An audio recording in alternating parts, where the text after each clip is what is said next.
إلهي سلم الأمة من الآفات والنقمة ومن هم ومن غمة بأهل البدر يا الله إلهي اغفر وأكرمنا بنيل مطالب منا ودفع مضرة عنا بأهل البدر يا الله طه رسول الله صلاة الله سلام الله على ياسين حبيب الله صلاة الله سلام الله على المكي رسول الله صلاة الله سلام الله على المدني حبيب الله على المدني حبيب الله على المدني حبيب الله صلواتي على النبي وسلامي وخير الأنام بدر التمام الله أني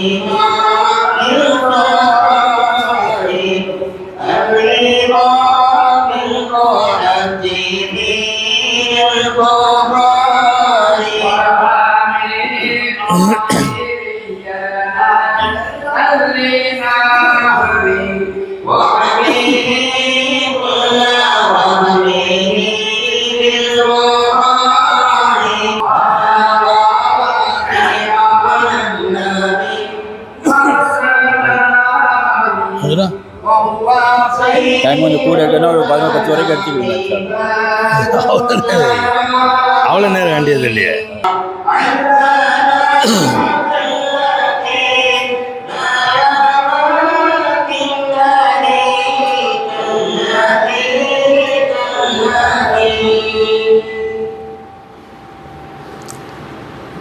அஸ்ஸலாமு அலைக்கும் வரஹ்மத்துல்லாஹி வபரகாத்துஹு. அல்ஹம்துலில்லாஹ் நஹ்மதுஹு வ நஸ்தஈனுஹு வ நஸ்தக்ஃபிருஹு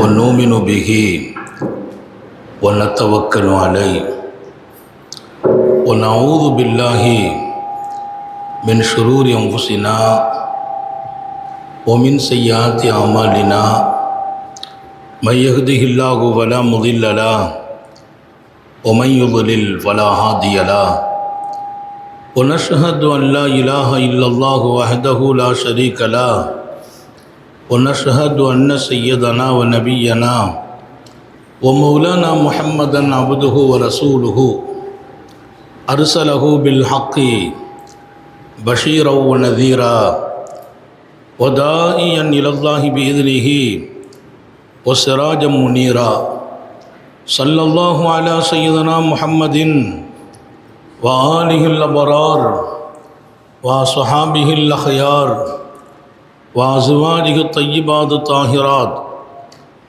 أوصيكم عباد الله وإياي أولا بتقوى الله أما بعد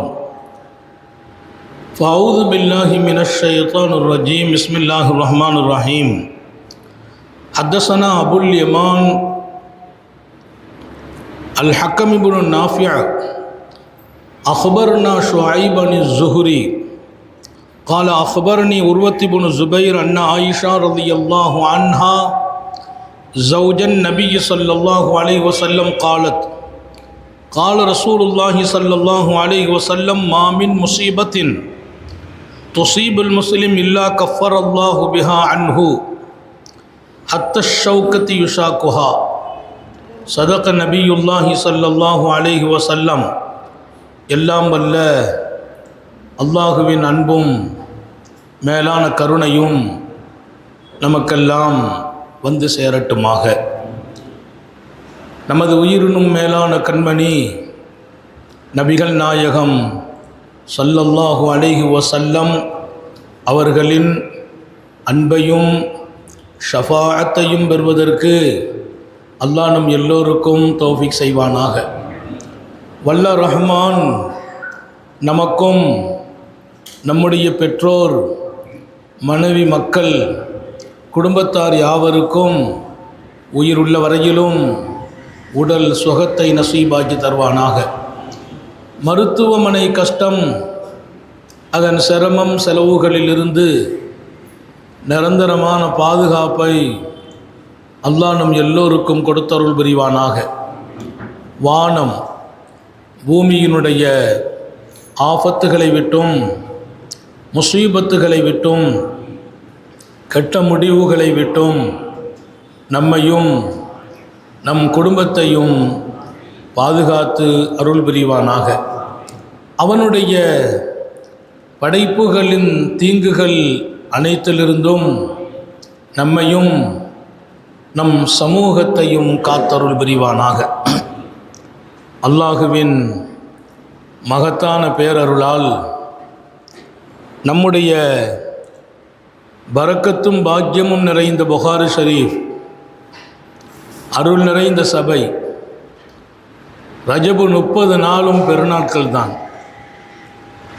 காலையிலே சுபுகுக்கு பின்னால் எங்கள் உயிரினும் மேலான கண்மணி நபிகள் நாயகம் ஸல்லல்லாஹு அலைஹி வஸல்லம் அவர்களின் முழுக்க முழுக்க பரக்கத்தும் அருளும் நிறைந்த,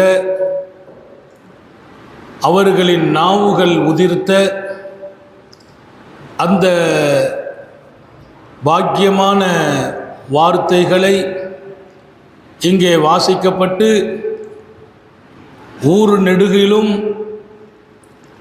ஒலிபெருக்கி வழியாக அனைத்து மக்களின் செவிகளிலும் விழும்படி இங்கே செய்யப்பட்டிருக்கிற இந்த ஏற்பாடும் முயற்சியும் வெறுமினே பாராட்டுக்குரியது என்று சொல்லி நான் கடந்துவிட முடியவில்லை.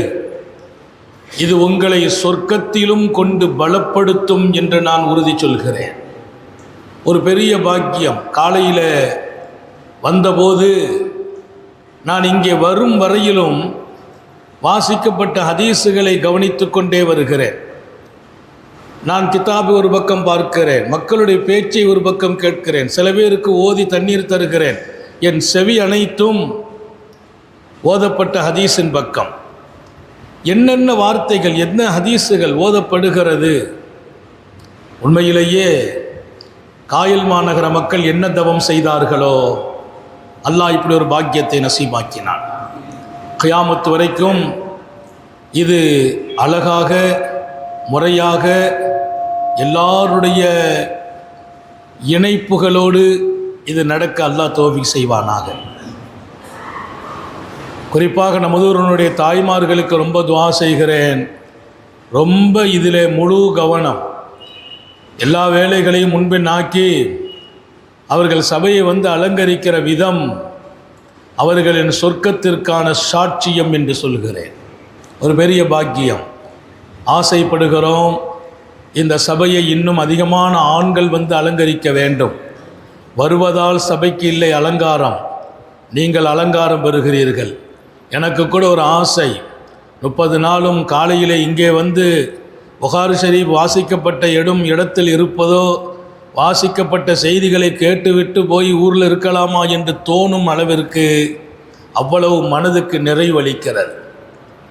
கண்மணி ரசூலுல்லாஹி ஸல்லல்லாஹு அலைஹி வஸல்லம் சொன்ன செய்திகள் 23ஆம் பாடம். இன்றைக்கு 30 பாகங்களாக இமாம் புகாரி ரஹ்மத்துல்லாஹி அலைஹி பிரிப்பார்கள்.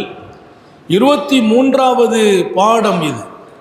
இதில் பல்வேறு ஹதீஸுகளை, சின்ன ஹதீஸாக இருக்கட்டும், அதில் ஒரு ஆழமும் அர்த்தமும் விரிந்த விளக்கமும், ஆடறுப்பதும் மாடறுப்பதும், எந்தெந்த பிராணிகளை சாப்பிடுவதும் என்பது குறித்தான செய்திகளை துவக்குகிறார். கோழி அறுப்பதிலிருந்து கோழிக்கறியை ரசூல் சாப்பிட்டார்கள் என்கிற செய்தியை, நிறைய பேர் கேட்டதுண்டு, கோழிக்கறி பெருமானார் சாப்பிட்டார்களா, குதிரையை அறுத்தோம் நாங்கள் சாப்பிட்டோம் என்ற செய்தி உட்பட இன்றைக்கு வாசிக்கப்பட்ட ஹதீஸுகளில் கருத்து வேறுபாடுகள் என்பது இமாம்களுக்கிடையே நிலவுகிற நேரத்திலும் ஹதீஸினுடைய ஆழம் மிகப்பெரியது. அறுத்து சாப்பிடுகிற அனுமதியை கொடுத்தான் அல்லாஹ், அவைகளை மகிழ்ச்சியோடு அறுத்து விடுங்கள். ஒரு கோழி கூட நீங்கள் அறுப்பதால் வதப்படக்கூடாது, வருத்தம் வரும் வழியில் அறுக்காதீர்கள். ஒரு ஆட்டை அறுக்கும் போது இன்னொரு ஆட்டை பக்கத்தில் வைத்து அறுக்காதீர்கள். சாந்த நபிகள் ஸல்லல்லாஹு அலைஹி வஸல்லம் அல்லாஹ் கொடுத்த அனுமதி இது.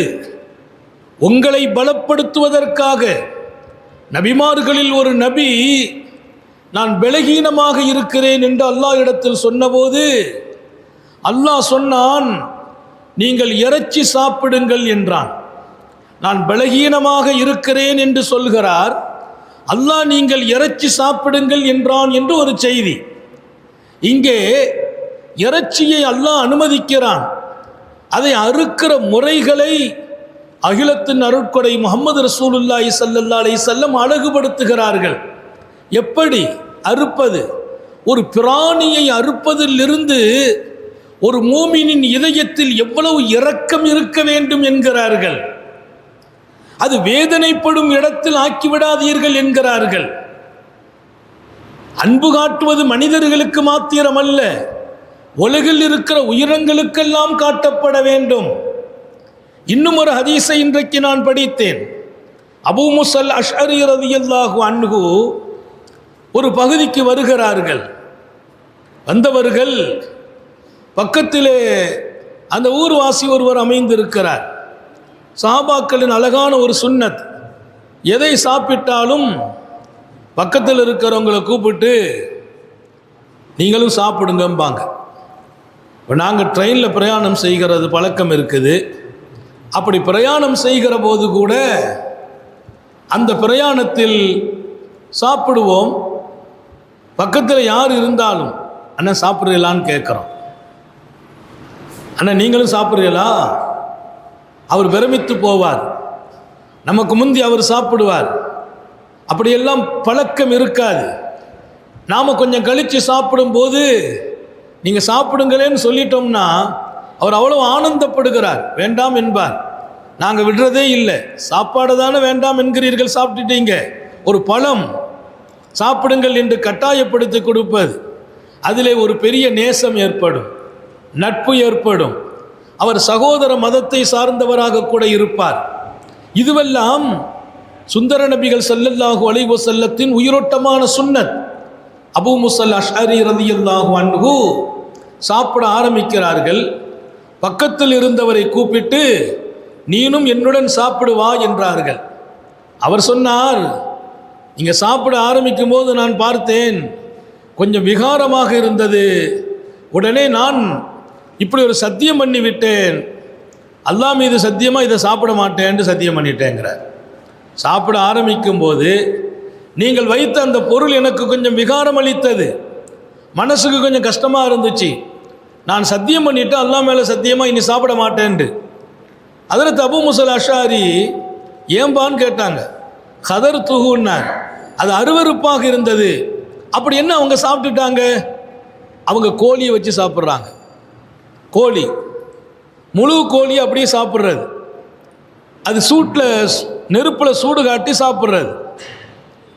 எனக்கு ஒரு மாதிரியாக இருந்தது, விகாரமாக இருந்துச்சு.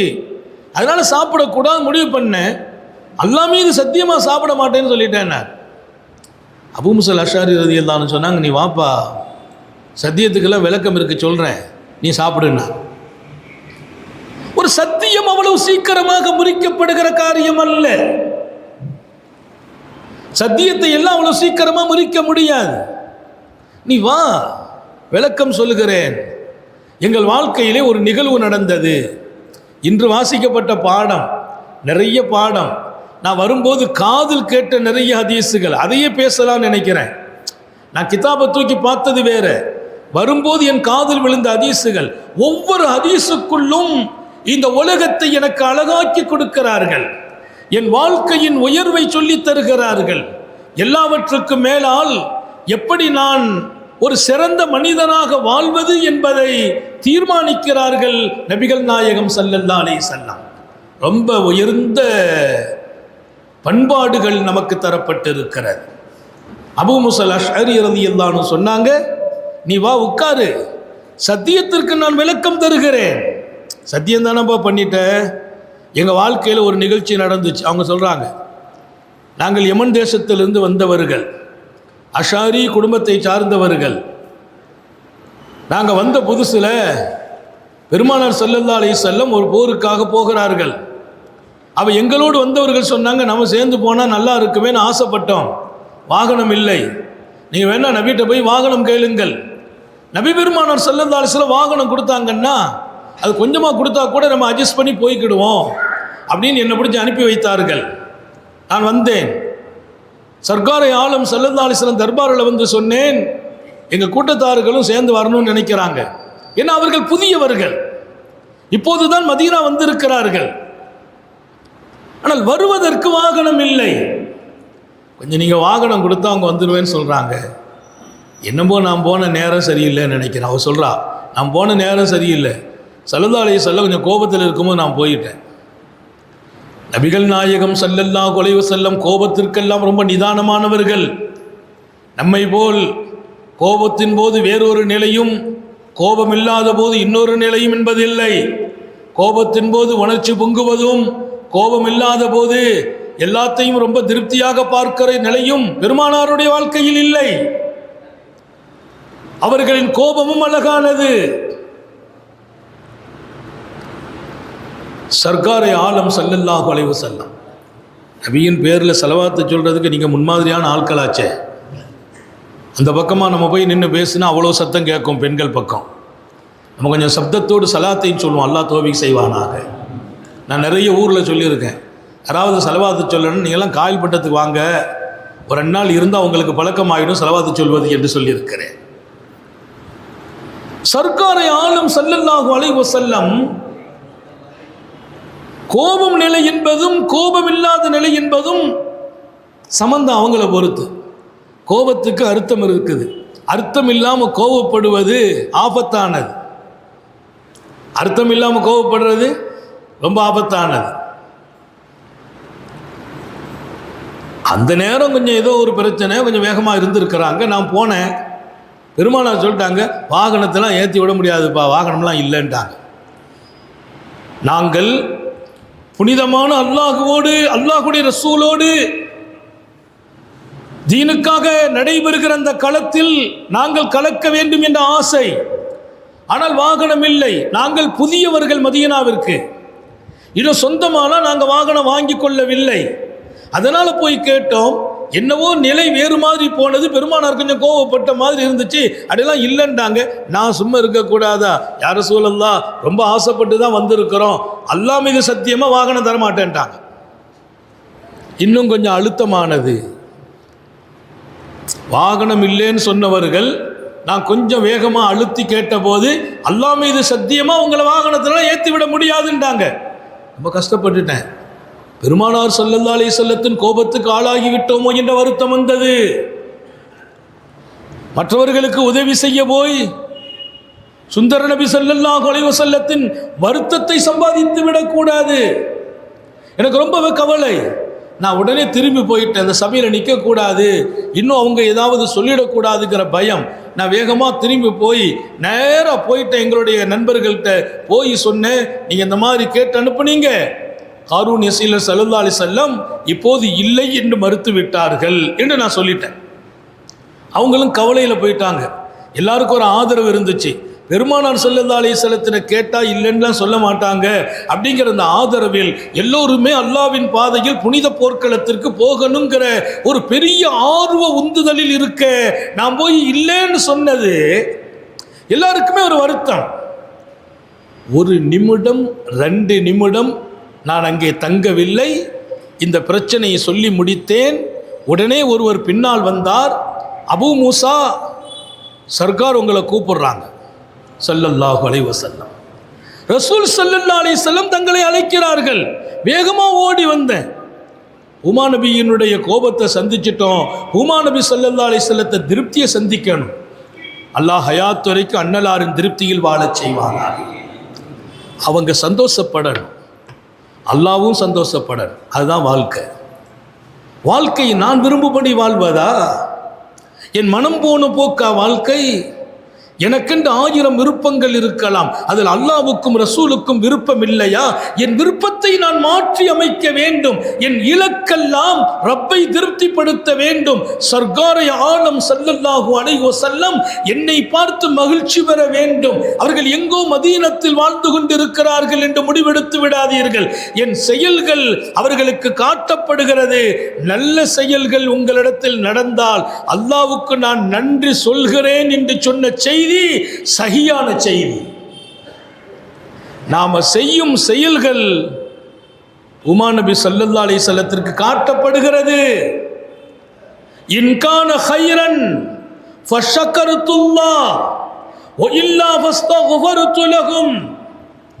அப்படி காட்டப்படும் போது என் சமூகம் நீங்கள் நல்ல அமல் செய்வீர்களேயானால் அல்லாஹ்வுக்கு நான் நன்றி சொல்கிறேன். நான் கேட்குறேன், எதுக்கு அவங்க நன்றி சொல்லணும்?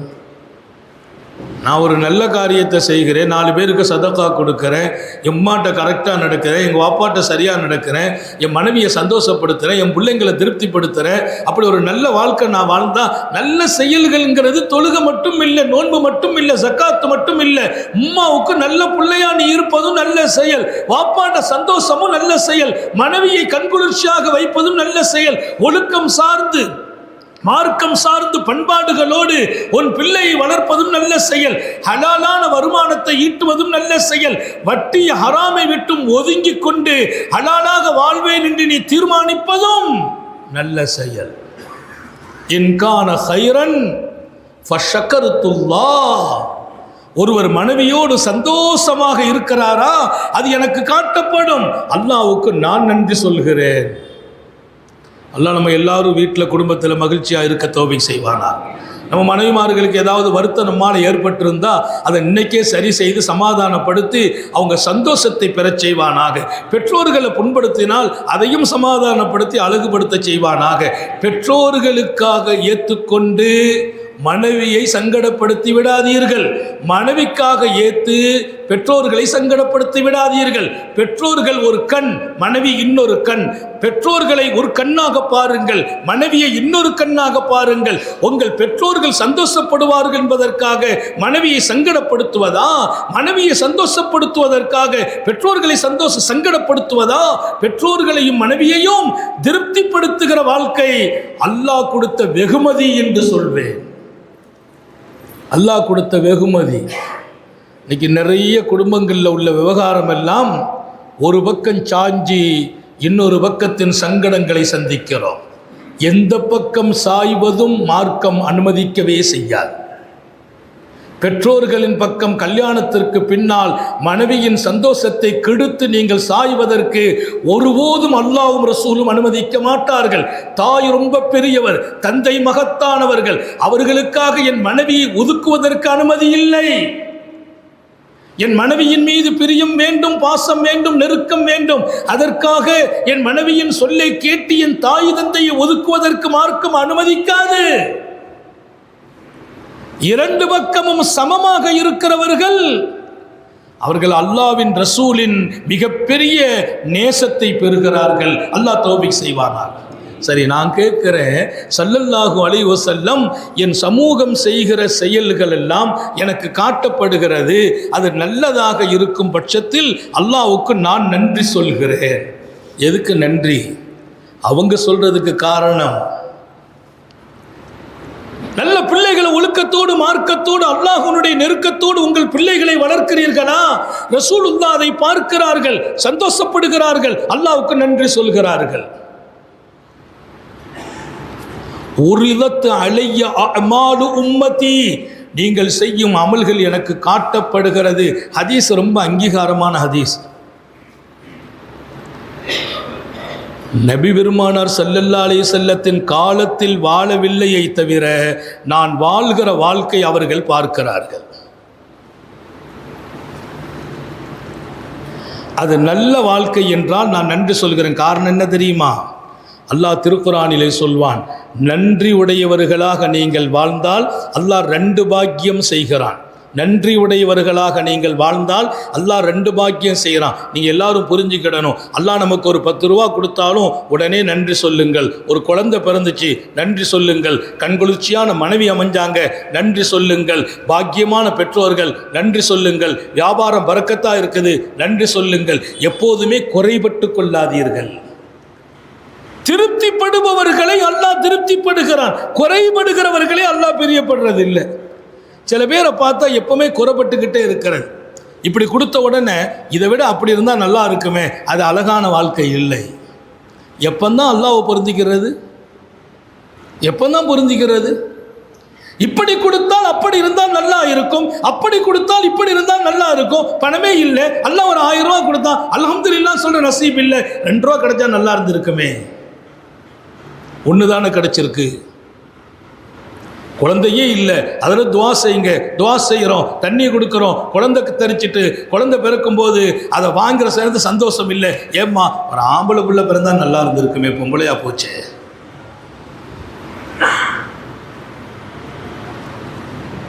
ஒலை சதக்கரு கல்லுன்சா அல்லாஹ் சொன்னான். ஒரு பெண்மகள் சில நேரத்தில் பிறக்கிற போது 1000 ஆண் மக்களால் சாதிக்க முடியாத சாதனையை இந்த பெண்ணை கொண்டே அல்லாஹ் செய்வான். ஒரு பெண்மகள் ஆண் மக்களால் சாதிக்க முடியாத பாக்கியங்களை இந்த பெண்மகளை கொண்டும் அல்லாஹ் செய்வான். திருக்குரான் ஒரு குறிப்பிட்ட காலத்தின் வரலாறு அல்ல. மரியம் அலைஹிஸ்ஸலாத்தை பற்றி அல்லாஹ் சொன்னான், ஒலைஸ தக்கரு கல் உன்சா. ஆம்பளை பிள்ளை பிறந்தால் நல்லா இருக்கும்னு நினச்சாங்களா அந்த அம்மா. எந்த ஆம்பளை பிள்ளை பிறந்தாலும் இந்த பொண்ணை மாதிரி வர முடியாதுங்கிறான் அல்லாஹ். அப்படின்னா சில இடங்களில் பெண்கள் பாக்கியமாகிடுவாங்க. அல்லாஹ் நம்ம வீட்டு பெண்களையும் ஆண்களையும் பாக்கியமாக்கி தருவானாக. இங்கே சொல்கிற ஒவ்வொரு சொல்லையும் நீங்கள் இதயத்தில் பதிவு செய்யணும், நாளைக்கு வாழணும். அதுதான் எங்கள் புகாரி ஷரீஃபின் பரக்கத். இந்த நிகழ்ச்சியை நானே தேதியை சொல்லி கேட்டு எத்தனாம் தேதி இருக்கணும், ஏன்னா இந்த மாதம் பூரா பட்டமளிப்பு விழா. ஆனாலும் புகாரி ஷரீஃப் மிஸ் ஆகக்கூடாது. அல்லாஹ் எனக்கு கருணை புரிந்தான். 1989 இங்கே நான் வந்து பேச ஆரம்பித்தது. இன்னைக்கு வரைக்கும் கிட்டத்தட்ட 37 வருஷத்தை தொட்டு போகிறது. ஒரு வருஷம் நான் வராமல் இல்லை. அல்லாஹ்வின் பேர் அருள். நான் வர்றதை நீங்கள் விரும்புகிறீங்கன்னு இல்லைங்கிறத தாண்டி நான் விரும்புகிறேன். இந்த மஜ்லிஸ் அவ்வளவு புனிதமானது. இதில் நான் வந்து பேசிட்டு போனால் எனக்கு ஒரு புதிய திருப்பம் ஏற்படுகிறது. எல்லாவற்றுக்கும் மேலால் பெருமானாரை இன்றிரவாவது கனவில் பார்த்து விட மாட்டோமா? அல்லாஹ் எல்லாருக்கும் தௌபீக் செய்வானாக. ரொம்ப பரக்கத்தான மஜ்லிஸ். மிகைப்படுத்தி எல்லாம் நான் பேசுறது இல்லை, உண்மையை சொல்கிறேன். இந்த பரக்கத்தை அடைந்தவர்கள் பாக்கியமானவர்கள். அவனை எப்போது திருப்திப்படுவது, எப்போது பொருத்திக் கொள்வது? ஒரு வாழ்க்கை இருக்கிறது, நன்றி உடைய வாழ்க்கை. நன்றி உடைய வாழ்க்கை என்று சொன்னால் அவன் எதை கொடுத்தாலும் நன்றி சொல்லுங்கள். அதன் பரக்கத்து என்ன ஆகும் தெரியுமா? 2 பாக்கியத்தை அல்லாஹ் கொடுத்து விடுகிறான். ஒன்று, கொடுத்த இந்த நியாமத்தை அதிகப்படுத்தி கொடுப்பான். நம்ம நினைக்கிறோம் வியாபாரம் இவ்வளவு நடக்கணும், நடக்கல, நார்மலா நடந்துச்சு, நார்மலா தானே நடந்துச்சுன்னு குறைபடாதீங்க, அல்ஹம்துலில்லாஹ்னு சொல்லிடுங்க, நன்றி சொல்லி விடுங்கள். அந்த நன்றிக்கு நாளைய தினம் அல்லாஹ் நீங்கள் நினைத்ததை விட கூடுதலாக நடத்துவான். அவன் எதிர்பார்க்கிறது உங்களை கஷ்டப்படுத்துவதல்ல, சோதிப்பதை கொண்டு உங்களை வதப்படுத்துவதல்ல, ரணப்படுத்துவதல்ல. நீ கேட்டதை கொடுக்காமல் வைத்து அவன் ஒன்று கோட்டையை கட்டக்கூடியவன் அல்ல. மாறாக உன்னை கொடுத்தும் சோதிப்பான், எடுத்தும் சோதிப்பான். அந்த நேரத்தில் நீ எப்படி நடக்கிறாய் என்பதுதான் அல்லாஹ்வின் ஆசையும் எதிர்பார்ப்பும். நமக்கு மட்டும் எதிர்பார்ப்பு நினைக்கிறீங்களா? அல்லாஹ்வுக்கு எதிர்பார்ப்பு இருக்குதுங்கிறாங்க. என்ன எதிர்பார்ப்பு? ஒவ்வொரு அடியானும் என்னுடைய காரியத்தை பொருந்திக் கொள்ள வேண்டும். ஒவ்வொரு மனுஷனும் பொருந்திக்கணும். நான் செய்வதையெல்லாம் பொருந்திக் கொள்ளுங்கள். நீ பொருந்திக் கொள்வதில்லை, எதை கொடுத்தாலும் பொருந்திக் கொள்வதில்லை. அது ஒரு அழகான வாழ்க்கை இல்லை. வாழ்க்கை அழகானது, அழகாக ஆக்கிக் கொள்ள வேண்டும். எனவே நீங்கள் நல்ல காரியங்கள் செய்கிற போது எனக்கு காட்டப்படுகிறது, நான் பார்க்கிறேன், அல்லாஹ்வுக்கு நன்றி சொல்கிறேன் என்றார்கள் பெருமானார். ஏன் தெரியுமா? நீ நன்றி சொல்ல சில நேரத்தில் விட்டுருவேன், நான் நன்றி சொல்கிறேன், என்னுடைய நன்றியை வாங்கி இன்னும் தொடர்ந்து அதிகமாக நல்ல காரியம் நீ செய்கிற வாய்ப்பு அல்லாஹ் கொடுத்துருவான். சுப்ஹானல்லாஹ். அவங்க வஃபாத் ஆயிட்டாங்கன்னு நினைக்கிறோம், அவங்க அதுக்கு பின்னாலையும் என் மீது இவ்வளவு அக்கறை வைத்திருக்கிறார்கள் அகிலத்தின் அருட்கொடை முஹம்மது ரசூலுல்லாஹ். நான் என்னதான் நன்றி சொன்னாலும் ஈடாகுமா என்று கேட்கிறேன். அவர்களின் உம்மத்தில் பிறந்ததற்கு இன்னொரு பாக்கியம், நீங்கள் நன்றி சொன்னால் அல்லாஹ் அதிகப்படுத்துவான், இந்த கொடுத்த நியாமத்தை நிரந்தரமாக்கி கொடுப்பான். வசதியை கொடுத்தான், நாளைக்கு ஏழ்மையை கொடுக்க மாட்டான். என் புள்ள வறுமையில் ஆளாகாது, தரித்திரம் வராது, இந்த வசதி கூடும். ஒன்று, இன்னொன்று, இந்த வசதி நிரந்தரமாகும். என் தலைமுறையும் என் வாரிசுகளும் இதை கொண்டு அனுபவிக்கிற வாழ்க்கையை அல்லாஹ் கொடுப்பார். அதற்கு நீங்கள் நன்றி உள்ளவர்களாக இருக்க வேண்டும். நீங்கள் நல்லது செய்கிற போதெல்லாம் நான் நன்றி சொல்கிறேன். நபிகள் நாயகம் ஸல்லல்லாஹு அலைஹி வஸல்லம். ரொம்ப உண்மையான உயிரோட்டமான வாழ்க்கை இது. அபூ மூஸல் அஷ்அரி ரலியல்லாஹு அன்ஹு சொல்வார்கள், நீ என் கூட உட்காருப்பா, சாப்பிடுப்பா அப்படின்னா, அவர் சொன்னால் நீங்கள் சாப்பிட்றத பார்த்து அருவருப்பு கொண்டேன். இது ஒரு கோழிக்கறி, அந்த கோழி முழுசாக இருக்கும், அதை முழு கோழியை பார்த்தீங்கன்னா மாதிரியாக இருக்கும், அப்படி இப்படி அந்த கவட்டையெல்லாம் விடந்து அது எனக்கு ஒரு வெறுப்பாயிட்டு சத்தியமாக சாப்பிட மாட்டேன்னு சொல்லிட்டு, அங்கே வாப்பா சத்தியத்துக்கு விளக்கம் சொல்கிறேன். பெருமானார் ஸல்லல்லாஹு தர்பாருக்கு நான் போய் எங்களுடைய குடும்பத்தார்கள்லாம் புதுசாக மதீனாவுக்கு வந்திருந்தாங்க, அவங்களுக்கு நான் வாகனத்தை கொடுத்து அல்லாஹ்வின் பாதையில் புனித களமாட நான் ஆசைப்பட்டேன். அவங்களும் ஆசைப்பட்டாங்க. போய் கேட்டோம், இல்லைன்னு சொல்லிட்டாங்க. இல்லைன்னு சொல்ற பழக்கம் இல்லை, ஏதோ அவங்க வேகமா இருந்திருக்காங்க, நான் போய் கேட்டுட்டேன். 1-2 நிமிஷத்தில் கூப்பிட விட்டாங்க. கூப்பிட விட்டு அப்பவும் சாங்க வாப்பா, தா இதில் 5 ஒட்டகம் இருக்குது, இதில் 5 ஒட்டகம் இருக்குது, இதில் 5 ஒட்டகம் இருக்குது, இதை பூரா கொண்டு போய் உங்கள் ஆட்களை கூட்டுவான்ட்டாங்க. எனக்கு ரொம்ப மகிழ்ச்சி, அதுக்கு மேலே ரொம்ப கவலை. மகிழ்ச்சியும் கவலையும். ரொம்ப மகிழ்ச்சி, கொடுத்துட்டாங்க. ரொம்ப கவலை, சத்தியம் பண்ணிட்டாங்க கொடுக்க மாட்டேன்ட்டு. நான் எனக்குள்ளே பேசிக்கொண்டேன், பெருமானார் ஸல்லல்லாஹு அலைஹி வஸல்லம் சத்தியமாக தரமாட்டேன்னு சொல்லிட்டு தர்றாங்கன்னா அந்த சத்தியத்தை மறந்துட்டாங்க. அப்படி அந்த சத்தியத்தை மறக்கடிச்சு நம்ம கூட்டு போனால் நம்ம நல்லா இருக்க மாட்டோம். அவர் சொல்கிறார், ஹதீஸ் புகாரி ஷரீஃப்லேயே வருது, ரசூலே கரீம் ஸல்லல்லாஹு அலைஹி வஸல்லம் சத்தியமான தரமாட்டேன்னாங்க, சொல்லிட்டு கொடுக்குறாங்கன்னா அப்போ அந்த சத்தியம் மறந்துட்டு நினைவூட்டணும். இல்லைன்னா நம்ம அல்லாட்ட நஷ்டவாளி ஆகிடும். சொல்லி நான் சொன்னேன், யார் ரசூலல்லாஹ் தாங்க கொடுத்துட்டீங்க, ரொம்ப சந்தோஷம், ஆனால் ஒரு சத்தியம் பண்ணிட்டீங்க தரமாட்டேன்னு சொல்லி திரும்ப தருகிறீர்களே, அதெல்லாம் ஒன்றும் இல்லைப்பா. எவ்வளோ லேசாக்கிட்டாங்க பாருங்க மார்க்கத்தை.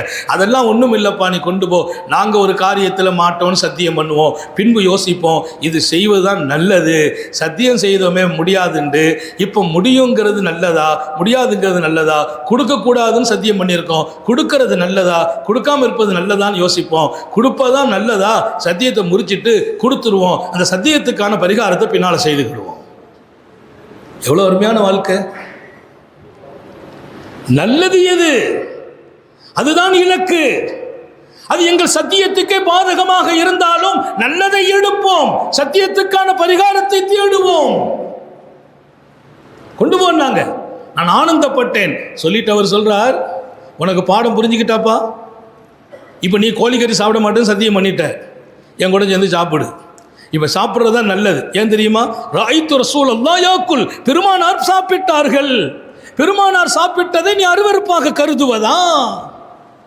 ரசூல் ஸல்லல்லாஹு அலைஹி வஸல்லம் கோழிக்கறி சாப்பிட நான் பார்த்தேன். அப்படியானால் பெருமானார் சாப்பிட்ட ஒன்றை அருவருப்பாக கருதுகிற அதிகாரம் மனித உலகில் யாருக்கும் இல்லை. எனவே உன் மனசை மாத்திட்டு நீ சாப்பிடு, சத்தியத்துக்கு வழி சொல்றேன்னார். அவர் பிஸ்மில்லான்னு கையை கழுவிட்டு உட்கார்ந்துட்டார். இது ஒரு வரலாறு. இன்றைய பாடம் இங்கே. இந்த பாடத்தை எல்லாம் இமாம் புகாரி ரஹ்மத்துல்லாஹி அலைஹி வெறும் நமக்கு பார்த்தீங்கன்னா ஏதோ கோழி இருக்கிறது, ஆடு இருக்கிறது, மாடு இருக்கிறது, ஒட்டகம் இருக்கிறது, இது என்ன பாடம்? அந்த பாடத்துக்குள்ளே தான் பல்லாயிரம் பாடங்களையும் படிப்பினைகளையும் சாந்த நபிகள் ஸல்லல்லாஹு அலைஹி வஸல்லம் கொடுத்து கொண்டே இருக்கிறார்கள். அதுக்குள்ளே இருந்து வெளியில் வரவே முடியல. அப்படியே தொடர்ந்து அந்த ஹதீஸுகளை நான் படிக்க படிக்க இந்த உம்மத்திற்கு அல்லாஹ் சோதனையையும் கொடுப்பான். கிதாபுல் மரதான்டே ஒரு சப்ஜெக்ட் போட்டாங்க. வாழ்க்கையில் பிணி வருவது, நோய் வருவது, நெருக்கடி வருவது, முசீபத்து வருவது, கஷ்டம் வருவது, துன்பம் வருவது, வறுமை வருவது, திடீர் என்ற சோகமும் மன அழுத்தமும் வருவது, இதெல்லாம் மனித வாழ்க்கையில் நடக்கிறதே. ஏன் நடக்கிறது? எதற்காக நடக்கிறது? நடக்கிற போது எப்படியான வாழ்க்கையை நான் தொடர வேண்டும்? ஒரு அற்புதமான பாடம் இன்றைய புகாரி ஷரீஃப். ரொம்ப அற்புதமான பாடம். வாழ்க்கையில் என்ன நடந்தாலும் அது எல்லாத்தையும் அழகாக்கிற பாடம். ஒரு சாதாரண பாடம் இல்லை, ரொம்ப ரொம்ப படித்து வியந்து போனேன். எது நடந்தாலும் அழகாக்கிறது. இன்னொரு செய்தியை சொல்லட்டுமா? எத்தனை பெரிய கஷ்டம் சோதனை நடந்தாலும் அதற்கு மேலே உட்கார்ந்து நீ சந்தோஷமாக இருக்கணும். அல்லாஹ் எல்லாருக்கும் தௌஃபீக் செய்வானா? சோதனைங்கிறது உன் சந்தோஷத்தை கெடுப்பதற்காக இருக்கக்கூடாது. நோய் என்பது உன் மகிழ்ச்சியை நீக்குவதற்காக இருக்கக்கூடாது. நீ ஒரு ஹாப்பியாக வாழணும், மகிழ்ச்சியாக வாழணும். உன் வாழ்க்கை எப்போதுமே இன்பமயமாக இருக்கணும். இன்பமயமான வாழ்க்கையில் சோதனை வரும்போது இன்பமயம் காணாகிவிடக்கூடாது. மகிழ்ச்சியான வாழ்க்கையில் துன்பம் வரும்போது நீ துவண்டு போகக்கூடாது. அந்த துன்பத்தை எப்படி சந்திப்பது? சரி, துன்பம் இன்பம் என்பது அல்லாஹ்வின் சுன்னத். வசதி ஏழ்மை என்பது அல்லாஹ்வின் சுன்னத். அவன் வசதியை மட்டுமே கொடுப்பதில்லை, ஏழ்மையை கொடுத்தும் பார்ப்பான். துன்பத்தை மாத்திரம் கொடுப்பதில்லை, சுகத்தை கொடுத்தும் பார்ப்பான். நோயை மட்டும் கொடுப்பதில்லை, நீக்கியும் பார்ப்பான். சுகமாக மட்டும் வாழ வைப்பதில்லை, சோதனை கொடுத்து மனிதனை சந்திப்பான் அல்லாஹ். இப்போ இதில் என்ன, எப்படி இருக்கணும்? எல்லாருக்குமே ரொம்ப தேவை. எந்த வீட்டுக்கு போனாலும் ஏதாவது ஒரு சிக்கல் இருக்குது, ஏதாவது விவகாரம் இருக்குது. அந்த விவகாரம் சில பேரை முடக்கி போட்டது, சில பேரை படுக்கைக்கு கொண்டு போட்டு விட்டது, சில பேரை எழுந்திருக்கவே விடவில்லை, சில பேர் நித்தம் அதை நினைத்து வேதனைப்படுகிறார்கள். நான் சொல்வேன், இன்றைய பாடத்திற்கு வந்தவர்கள், கொடுத்து வைத்தவர்கள், இனி என் வாழ்க்கையில் எந்த சோதனையும், எந்த வியாதியும், எந்த நெருக்கடியும், எந்த பயமும், எந்த கவலையும் என்னை முடக்கிவிடக்கூடாது என்று தீர்மானம் எடுங்கள். நீங்கள் முடங்குவதல்ல அல்லாஹ்வுடைய நோக்கம். மனிதர்களை முடக்கி போடுவதல்ல அல்லாஹ்வுடைய செயல்கள். அவன் ரொம்ப அழகானவன், அவன் ரொம்ப கண்ணியமானவன், அவன் மன்னிக்கிறவன். நீ நல்லா இருக்க வேண்டும் என்று எத்தனை பேர் உலகத்தில் ஆசைப்படுகிறார்கள் என்று நீ சொல்கிறாயோ, நீ மறந்த ஒருவன் அல்லாஹ். நான் சொல்கிறேன், நீ நல்லா இருக்க வேண்டும் என்று எல்லாவற்றையும் விட, எல்லோரையும் விட அல்லாஹ்வே ஆசைப்படுகிறான். நம்ம சொல்லுவோம், நான் நல்லா இருக்கணும் என் மனைவி நினைக்குது, நான் நல்லா இருக்கணும்னு என் பிள்ளைங்க நினைக்கிறாங்க, அப்படிலாம் சொல்கிறோம். உங்கள் மனைவி நினைக்கிறாங்க, உங்கள் பிள்ளைங்க நினைக்கிறாங்க, உங்கள் அத்தா அம்மா நினைக்கிறாங்க, எல்லாத்தையும் தாண்டி நீங்கள் நல்லா இருக்கணும்னு அல்லாஹ் நினைக்கிறான். அப்போ எப்படி நம்மளை போட்டு அவன் கஷ்டப்படுத்துவான்? எப்படி வேதனைப்படுத்துவான்? மாசாப முஸ்லிமன் மின் நசபின் வலா வசபின் வலா ஹம்மின் வலா ஹசனின் வலா அதா ஹத்த ஷௌகதி யுஷாக்குஹா இல்லா கஃபரல்லாஹு பிஹா ஹதாயா. இன்று வாசிக்கப்பட்ட பாடம். ஒரு மூமினுக்கு ஏற்படுகிற துன்பம், துயர், கஷ்டம், கண்ணீர், கவலை, பயம், உடலை பாதிக்கிற வியாதிகள், காலிலே தைக்கிற முள், ரோட்டில் போகும்போது கால் தட்டி கீழே எதிரி விழுகும் நேரத்தில் ஏற்படுகிற வேதனைகளும் ரணங்களும் நீ செய்த பாவத்திற்கு பரிகாரமாகவே அல்லாஹ் தருகிறான். மாத்திரம் அதை புரிஞ்சுக்க, உன் பாவத்துக்கு பரிகாரம். நீ ஏதாவது தப்பு பண்ணியிருப்ப, அல்லாஹ் உன் அந்தஸ்தை உயர்த்தணும்னு நினைக்கிறான். லேசாக கல் தட்டி கீழே உழ வைக்கிறான். கீழே விழுந்து விட்டாய், கால் லேசாக எலும்பு பேந்துடும், லேசாக காயப்பட்டுடும், கொஞ்சம் காண ரத்தம் வலியும். நீ உடனே கவலைப்படுவ பற்றியா? அதை வச்சு நீ செய்த பாவத்தை பூரா மன்னிச்சு உன்னை பரிசுத்தமாக்கி விடுகிறான். எனக்கு அவன் கொடுக்கிற ஒரு வியாதியும், எனக்கு அவன் கொடுக்கிற ஒரு கஷ்டமும், அதிலே அல்லாஹ் என் மீது கயிறை நாடுகிறான். என்ன கயிர்? நீ நல்லா இருக்கணும். நீ சில பாவம் எல்லாம் செய்துட்ட, அந்த பாவம் உன்னை என்னுடைய ரஹமத்தை விட்டு தடுத்துரும். பாவத்துக்கு ஒரு சக்தி இருக்குது. என்ன சக்தி? ரிசுக்கை தடுக்கும், இரணத்தை தடுக்கும், வருமானத்தை தடுக்கும், நல்ல வசந்தமான வாழ்க்கையை தடுக்கும். இன்னல் தன்பா, பெருமானா சொல்லதன் சொன்ன வார்த்தை, லயுஹரமு ரிசுக் இன்னல் அப்தா லயுஹரமு ரிசுக் பிதம்பி யுஸீப். ஒவ்வொரு மனிதனும் அவன் செய்த பாவத்தால் அவனுக்கு கொடுக்கப்பட இருக்கிற ரிசுக் தடுக்கப்படுவான். வசதியான வாழ்க்கை தடை செய்யப்படுது, பொருளாதாரம் தடை செய்யப்படுது, சுகம் தடை செய்யப்படுது, நிம்மதி தடை செய்யப்படுகிறது. இதெல்லாம் அல்லாஹ்வுடைய ரிஸ்க். ஏன் செய்யப்படுகிறது இந்த தடை? நீ செய்த பாவம். இப்போ அல்லாஹ் என்ன செய்யணும்? உனக்கு இந்த தடையெல்லாம் வரக்கூடாது, உனக்கு ரிஸ்க் விசாலமாக கிடைக்கணும், உனக்கு பரக்கத்து நிறைய கிடைக்கணும், உன் வியாபாரம் நிம்மதியாக இருக்கணும். அப்போ அல்லாஹ் என்ன பண்ணுறான்? ஒரு சின்ன நோயை கொடுத்துட்றான், சின்ன கஷ்டத்தை கொடுத்துட்றான், சின்ன கவலையை கொடுத்துட்றான். எதுக்கு? இந்த கஷ்டம், இந்த நோய், இந்த கவலை, இதை கொண்டு உன் பாவத்தை மன்னிச்சிடறான். எப்போ நீ மன்னிக்கப்பட்டாயோ இனி ரிசுக்கின் வாசல் திறக்கப்படும், வறுமை போகும், தரித்திரம் போகும், நிம்மதி உனக்கு வாழ்க்கையாகும். என் ரப்பு உங்களுக்கு கொடுக்கிற சின்ன வியாதியும் கவலையும் உங்கள் மீது அவன் வைத்த அன்பின் அடையாளம் என்றார்கள் நபிகள் நாயகம் ஸல்லல்லாஹு அலைஹி வஸல்லம். அல்லாஹ் கோபப்படுறதா? அல்லாஹ் மேல வருத்தப்படுறதா? இப்படி பண்ணிட்டானே நினைக்கிறதா? சையதுனா காபு பின் மாலிக் ரலியல்லாஹு அன்ஹு சோம் இல்லாமல் இருக்கிறாங்க. நபி பெருமானார் ஸல்லல்லாஹு அலைஹி வஸல்லத்தின் நெருக்கமான சஹாபி, பெருமானார் அவர்களின் கவிஞர்களில் ஒருவர் காபு பின் மாலிக். ஒரு பெரிய பணக்கார சஹாபி, சோம் இல்லை, இஸ்லாத்திற்காக நிரம்ப கொடுத்தவர்கள்.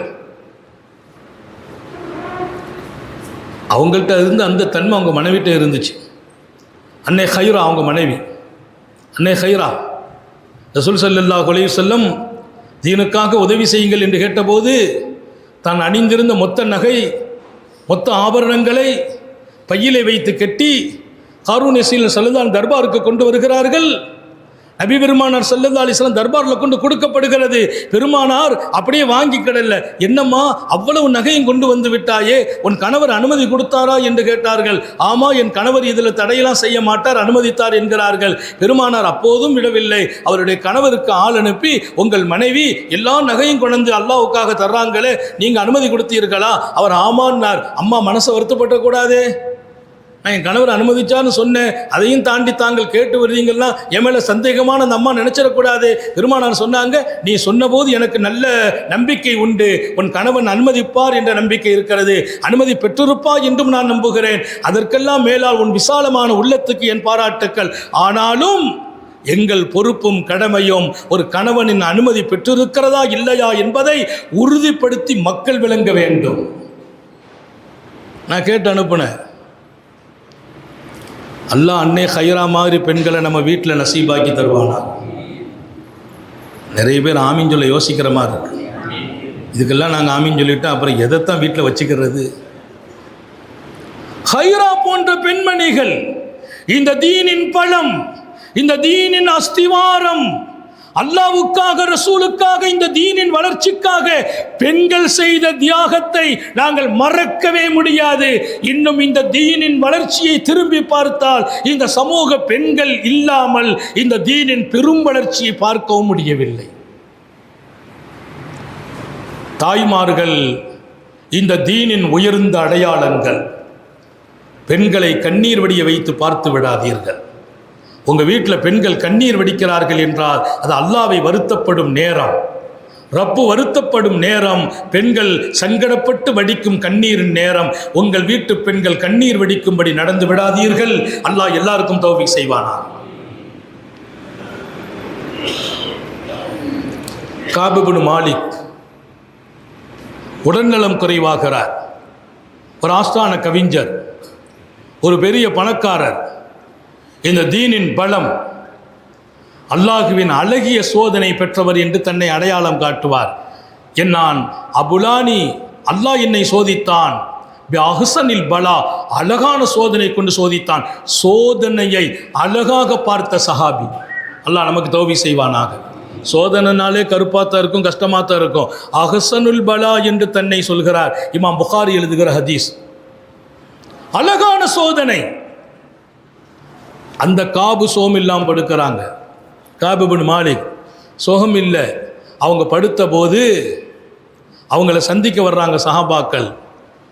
அப்போ காபு பின் மாலிக் எழுந்திரிச்சு உட்காந்துட்டாங்க. சிரித்த முகத்தோடு சொன்னார்களாம், அல்லாஹ் எவ்வளவு அழகானவன். சோகம் இல்லாமல் இருக்கிறாங்க. நல விசாரிக்க வந்தவங்ககிட்ட சொன்னாங்களாம், அல்லாஹ் எவ்வளவு அழகானவன், அல்லாஹ் எவ்வளவு அழகானவன். என் உடலிலே நோயை கொடுத்திருக்கிறான், என் உடலிலே நோயை கொடுத்திருக்கிறான். என் பாவங்களை எல்லாம் அப்படியே கண்முன்னாலே உதிர்த்து காட்டுகிறான். உடலிலே நோயை கொடுத்தான், என் பாவங்கள் எல்லாம் உதிர்கிறது, கலண்டு போகிறது. இந்த நோய் எனக்கு மௌத்தை கொடுக்குமையானால் நான் மன்னிக்கப்பட்டவனாக அல்லாஹ்வை சந்திக்கிறேன், இந்த நோயிலிருந்து நான் விடுதலை பெறுகிறேன் என்றால் என்னுடைய உடல் எப்படி ஆகும்? தமன் ஹைரம் மின் தமிஹி ஓ ஜசதன் ஹைரம் மின் ஜசதிஹி ஓ லஹமன் ஹைரம் மின் லஹமிஹி.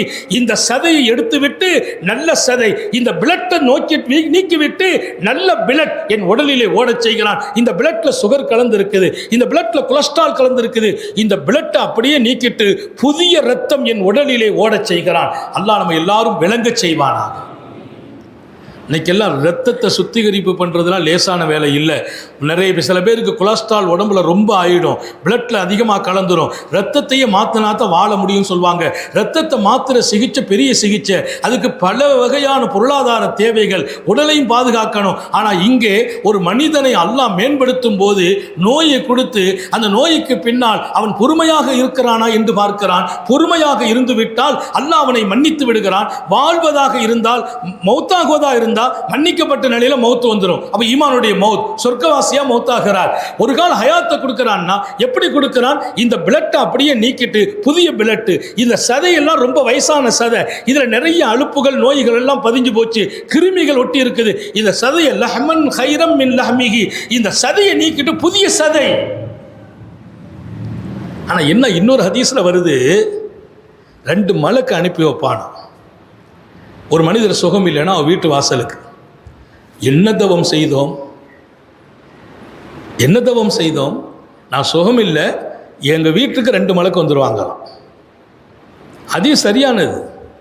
இந்த 2 மலக்கிட்டையும் அல்லாஹ் சொல்வானா, நீ போய் அவர் பக்கத்தில் உட்காந்துக்கப்பா. அவரை நலம் விசாரிக்க வருவார்கள். இன்னைக்கு வாசிக்கப்பட்ட பாடம் மிக பிரமாண்டமான பாடம். மனித வாழ்க்கையில் நோய்களும் நொடிகளும் கவலைகளும் துன்பங்களும் வருகிற போது மனிதன் எப்படியான மனிதனாக இருக்க வேண்டும், அது ஏன் வருகிறது, அல்லாஹ் இப்போது அவனை கஷ்டப்படுத்துகிறானா அல்லது அவனை ஹைராக நலவாக ஆக்குகிறானா என்ற ஒரு அற்புதமான ஒரு வாழ்க்கையை இன்று வாசிக்கப்பட்ட பாடம் தருகிறது. நித்தம் நித்தம் நாம் சந்திக்கிற பிரச்சனைக்கு ஒரு தெளிந்த தீர்வை இன்றைக்கு என் நாவின் வழியே அல்லாஹ் வெளியாக்கி நம்மை சந்தோஷப்படுத்துவானாக. தீர்வுலாம் இல்லாமல் ரப்பு எதையும் செய்கிறதே இல்லை. அந்த 2 மலக்கிட்ட சொல்வான், நீங்கள் போய் உட்காருங்க. அவனை நலம் விசாரிக்க வருவாங்க மக்கள். அப்படின்னா ஒருத்தர் நோய்வாய்ப்பட்டுட்டா நலம் விசாரிக்க போகணும், அது சுன்னத். ஒருத்தர் சோம் இல்லைன்னா நலம் விசாரிக்க போகணும். இன்னைக்கெல்லாம் அதை சுமையாக்கிட்டாங்க. விசாரிக்க போகணும்னா கையில் ஏதாவது ஒரு ஹார்லிக்ஸை கொண்டு போகணும், விவாவை கொண்டு போகணும், 2 பிஸ்கட் பாக்கெட்டை கொண்டு போகணும். இவர்கிட்ட அதுக்கான வசதி இருக்காது, நலமே விசாரிக்க போகிறது இல்லை. அப்படியெல்லாம் ஒரு கட்டாயம் இல்லை. வசதி இருந்தால் ஒரு சந்தோஷத்துக்காக ஒரு அன்பளிப்பு வாங்கிட்டு போகிறது, இல்லைன்னா நலம் விசாரிக்க போயிடுங்க. ஏன், நீங்கள் நலம் விசாரிக்க போனால் நீங்கள் போய் திரும்பும் வரையிலும் உங்களை ஒரு மலக்கை வைத்து அல்லாஹ் பாதுகாக்கிறான். உங்களுக்கு பெரிய பாக்கியம். அதை விட இன்னொரு செய்தி ரசூல் சொல்கிறாங்க, நலம் விசாரிக்க போனால் நீங்கள் போன உடனே நோயாளிகிட்ட சொல்லுங்க, எனக்காக துவா செய் என்று சொல்லுங்கள். நம்ம போன உடனே அவருக்கு தான் துவா செய்ய சொல்வார். ஏன்னா அவர் அந்த கண்டிஷனில் இருக்கிறார், துவாவுடைய தேவையில் இருக்கிறார். பெருமானார் ஸல்லல்லாஹு அலைஹி வஸல்லம் ரொம்ப யோசிக்கிற வார்த்தையை தான் சொல்வாங்க. நீங்கள் போயிட்டா நோயாளிகிட்ட போய் சொல்லுங்கள், எனக்காக துவா செய்யுங்கள் என்று சொல்லுங்கள். என்ன யா ரசூலல்லாஹ், அவர் தானே அஹ்வஜில துவாவுக்கு ரொம்ப தேவை உள்ளவர். நம்ம பார்த்தோன்னே நான் நோய்வாய்ப்பட்டுட்டேன் துவா செய்யுங்கன்னு சொல்வார். நம்ம துவா செய்கிற இடத்துல தானே இருக்கோம். இல்லை, நம்ம அவர் துவா செய்ய சொல்லி நம்ம ஆமீன் சொல்லணும். ஏன் யா ரசூலல்லாஹ், உங்களுக்கு தெரியுமா, அல்லாஹ் அவரை நோயில் படுக்க போட்டதுனால என்ன செய்துட்டான் தெரியுமா, அவருடைய பாவங்களை பூரா மன்னிச்சுட்டான். அவர் அன்று பிறந்தவரை போல் இருக்கிறார். இப்ப அவர் என்ன கேட்டாலும் அல்லாஹ் கபூல் செய்திருவான். நோய்வாய்ப்பட்டவர்களுக்கு சொல்கிறேன், உடலால் சோதனைக்கு ஆளானவர்களை சொல்கிறேன், ஒரு பெரிய பாக்கியம் கொடுத்தான் அல்லாஹ். நீங்கள் இப்போது கையேந்துங்கள், அல்லாஹ் கொடுத்தே தீருகிறான். நீங்கள் கண்ணீர் வடியுங்கள், அரிஷை போய் அந்த கண்ணீர் தட்டும். அவன் கொடுத்த நோயினுடைய பரக்கத், நீங்கள் கையேந்தும் நசீபு பெறுகிறீர்கள். அந்த கையேந்துதலில் கேட்கிற அனைத்தும் கொடுக்கப்படுகிறது. அவன் ஒரு காய்ச்சலை கொடுத்தா கூட எவ்வளவு அன்புள்ளவன் அவன். பெருமானார் ஸல்லல்லாஹு அலைஹி வஸல்லம் நோயை பற்றி பேசிட்டு இருந்தாங்க. அப்போ ஒருத்தர் சொன்னார், மல் அஸ்காமு யா ரசூலல்லாஹ், நோய் நம்பலம்னு சொல்றீங்களா அப்படின்னா என்னான்னு கேட்டார். நமக்கு பார்த்தா அவர் ஒரு பெரிய சீதேவின்னு நினச்சிக்கிடுவோம்.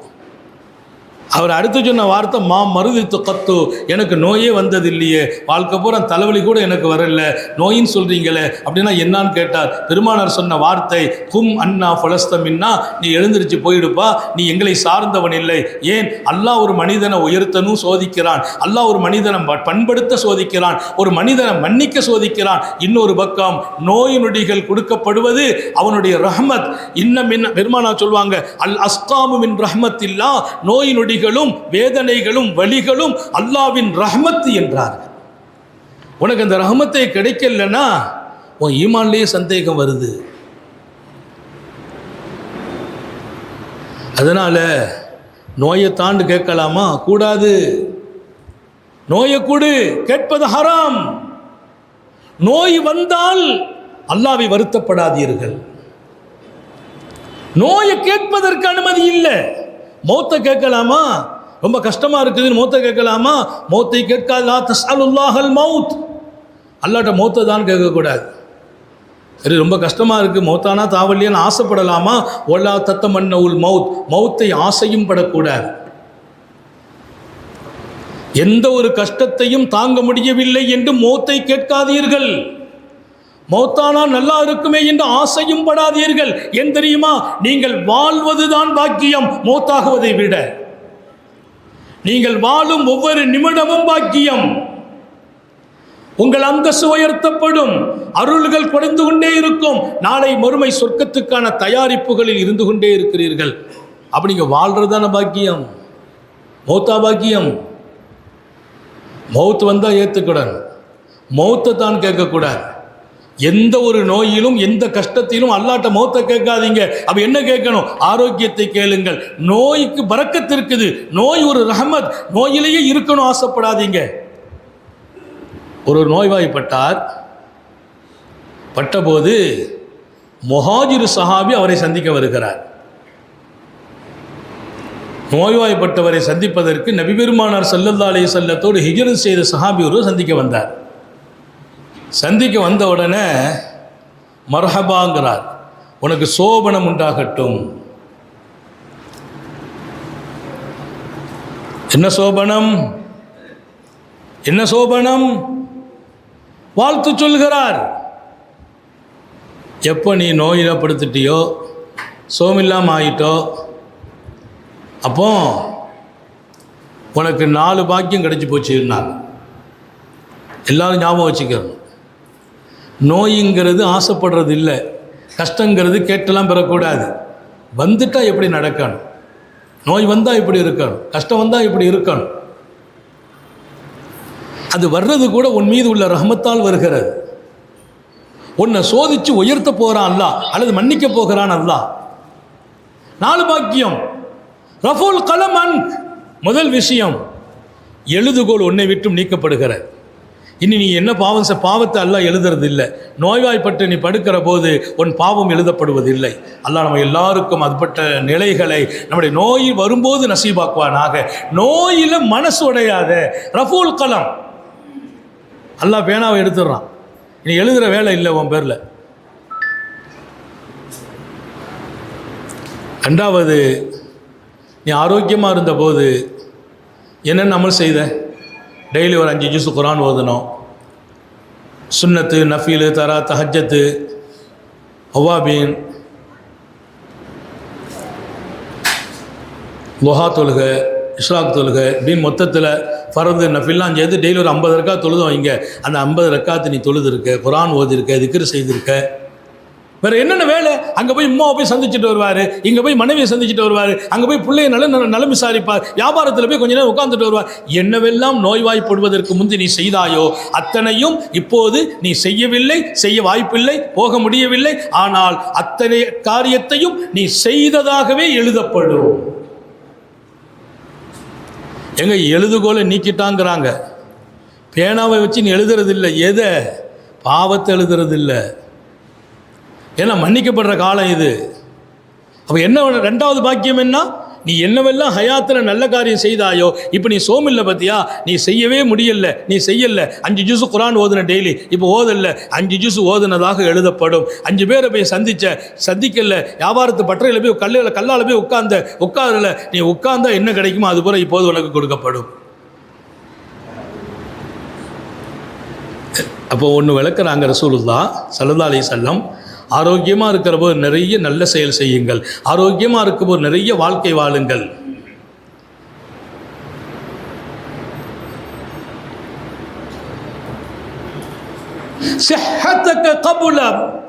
பெருமானா மரதிக்கா, உனக்கு நோய் வருவதற்கு முன்பு இருக்கும் ஆரோக்கியத்தை அழகாக்குங்கள். நோய் வரவில்லை, இப்போ தெம்பா இருக்கிறோம், ஆரோக்கியமா இருக்கிறோம். சிஹத்தக்க கபல மறந்து, நோய் வரும் காலத்துக்கு முன்பாக இருக்கிற ஆரோக்கியத்தை நிறைய நல்லாமல் செய்யுங்க, நிறைய சேவை செய்யுங்கள், நிறைய இபாதத்து செய்யுங்கள், அதிகமாக குர்ஆன், அதிகமாக திக்ர், அதிகமாக உங்களுடைய வாழ்க்கையின் நற்பாக்கியங்கள் செய்யுங்கள். ஏன் நீ நோய் வரும்போது செய்ய மாட்டாய், நீ செய்ததாகவே எழுதப்படுவாய். நிறைய பேர் படுக்கையில் இருந்து கவலைப்படுவாங்க, அதில் இப்போமெல்லாம் என்னால் எழுந்திரிச்சு நடக்க முடியல, குர்ஆன் ஓத முடியல, சுன்னத் தொழ முடியல, ஒது கூட தங்குறது இல்லை, ஒது செய்து அடுத்த நிமிஷம் முறிஞ்சிருது. நான் சொல்கிறேன், நீங்கள் ஒன்றும் கவலைப்படாதே, சந்தோஷமாக இருங்க. ஏன்னா நீங்கள் நோய்வாய்ப்பட்டா பழைய வாழ்க்கையை நினச்சி கவலைப்படக்கூடாதுங்கிறதுக்காக அப்பவும் உங்கள் சந்தோஷம் இருக்கணும்னு அல்லாஹ் ஆசைப்பட்டான். அதனால் நீங்கள் செய்யாட்டாலும் செய்ததாக எழுதி சந்தோஷப்படுத்துகிறான். என் ரப்பு எத்தனை பெரிய அன்பாளன், எத்தனை பெரிய கருணையாளன். நான் நோய்வாய்ப்பட்ட போது கூட சந்தோஷமாக இருக்கணும்னு ஆசைப்படுகிறான் என்றால் அவனுக்கு நிகர் இந்த மண்ணில் யார் உண்டு? யாராச்சும் உண்டா? 2 4 விஷயம். 3வது, உன் உடலிலே நோய் வந்து அந்த நோயை விட்டும் நீ சுத்தமாய் வெளியில் வரும்போது நீ மாத்திரம் சுத்தமாய் வெளியில் வர்றதில்லை, உடல் மாத்திரம் சுத்தமாய் வெளியில் வருவதில்லை. உடலுக்குள்ளே இரத்தத்துக்குள்ளே உணர்வுக்குள்ளே கலந்து நீ எத்தனை குற்றங்கள் பாவங்கள் செய்தாயோ அத்தனையும் உன் நோயுடன் வெளியாகி வந்து விடுகிறது. இப்போ நீ நோயை விட்டும் வெளியே வருகிறாய், குற்றங்கள் பாவத்தை விட்டும் வெளியே வருகிறாய். பாவமில்லாத மனிதன், அது ஒரு ஆள் 5 நாள் ஆஸ்பத்திரியில் இருந்துட்டு வந்துட்டாருன்னா இப்போ அவர் பரிசுத்தமான ஆள். நோயை விட்டும் பரிசுத்தம், பாவத்தை விட்டும் பரிசுத்தம். 3 4வது ஒரு பெரிய பாக்கியம் என்ன தெரியுமா? இன் ஆஷ மக்ஃபூரா, இன் ஆஷ மக்ஃபூரா ஒ இன் மாத்த மக்ஃபூரா. இந்த நோயில் அவர் மரணித்தால் மன்னிக்கப்பட்டவராக சொர்க்கவாசியாக மரணிக்கிறார். இந்த நோய்க்கு பின்னால் வாழ்ந்தால் மன்னிக்கப்பட்டவராக வாழ்கிறார். வாழ்ந்தால் மன்னிக்கப்பட்டவர், மரணித்தால் மன்னிக்கப்பட்டவர். இந்த 4 பாக்கியம் உனக்கு கொடுக்கிற நோய்க்கு பின்னால், கஷ்டத்துக்கு பின்னால் அல்லாஹ் வைத்தான் என்றார் அந்த முஹாஜிர் சஹாபி. 2 மலக்கு பிடிச்சி அல்லாஹ் வீட்டுக்கு அனுப்புகிறான். எனக்கு தரப்பட்ட நேரத்தில் சரியாக முடிப்பேன். பொதுவாக நம்ம வந்துட்டால் கொஞ்சம் நேரம் கூட்டி தான் கொடுக்கறது. ஆனால் அவங்க கொடுத்த நேரத்தை நான் கரெக்டாகவும் எடுத்துக்கொள்வேன். ரொம்ப உயிரோட்டமான ஒரு செய்தி, எல்லாருடைய வாழ்க்கையிலும் பதிவாக வேண்டிய செய்தி. அல்லாஹ் இன்னைக்கு வியாபாரம் நல்லா ஓடும், நாளைக்கு கொஞ்சம் அப்படியே லாக் ஆகிடும். நம்ம தஹஜ்ஜத் தொழுது இருப்போம், இன்றைக்கி நிறைய துவா செய்திருப்போம், ஒரு 2 பேருக்கு சதகா கொடுத்துட்டு போவோம், இதுக்கு பின்னால் ஹைர் நடக்கணும். ஆனால் இதெல்லாம் நான் செய்துட்டு போன பின்னால் ஏதாவது ஒரு கஷ்டமான நிலை ஏற்படும். இன்றைக்கி சுத்தமாக வியாபாரமே நடக்காது, நம்ம மனசு கஷ்டமாக இருக்கும். நம்ம சதகா கொடுத்தோமே, தஹஜ்ஜத் தொழுதோமே, சுபு ஜமாத்தோடு தொழுதோமே, கையேந்தினோமே, அல்லாஹ் இதைத்தான் பார்க்கறான். இவ்வளத்தையும் செய்துட்டு வந்த பின்னால் நான் உனக்கு இன்றைக்கி வியாபாரம் இல்லாமல் கஷ்டப்படுத்திட்டேன்னா அந்த கஷ்டத்தை பார்த்து என்னை மறக்கிறாயா, கோவப்படுகிறாயா? இல்லை, நான் சதகாலாம் கொடுத்தேன் தான், நான் தஹஜ்ஜத்தெல்லாம் தொழுதேன், சுபுலாம் தொழுதேன், அல்லாட கையேந்தித்தான் வந்தேன், இதுக்கு பின்னால் அவன் தரல, அவன் செய்ததுதான் நல்லது என்று நீ சொல்கிறாயா?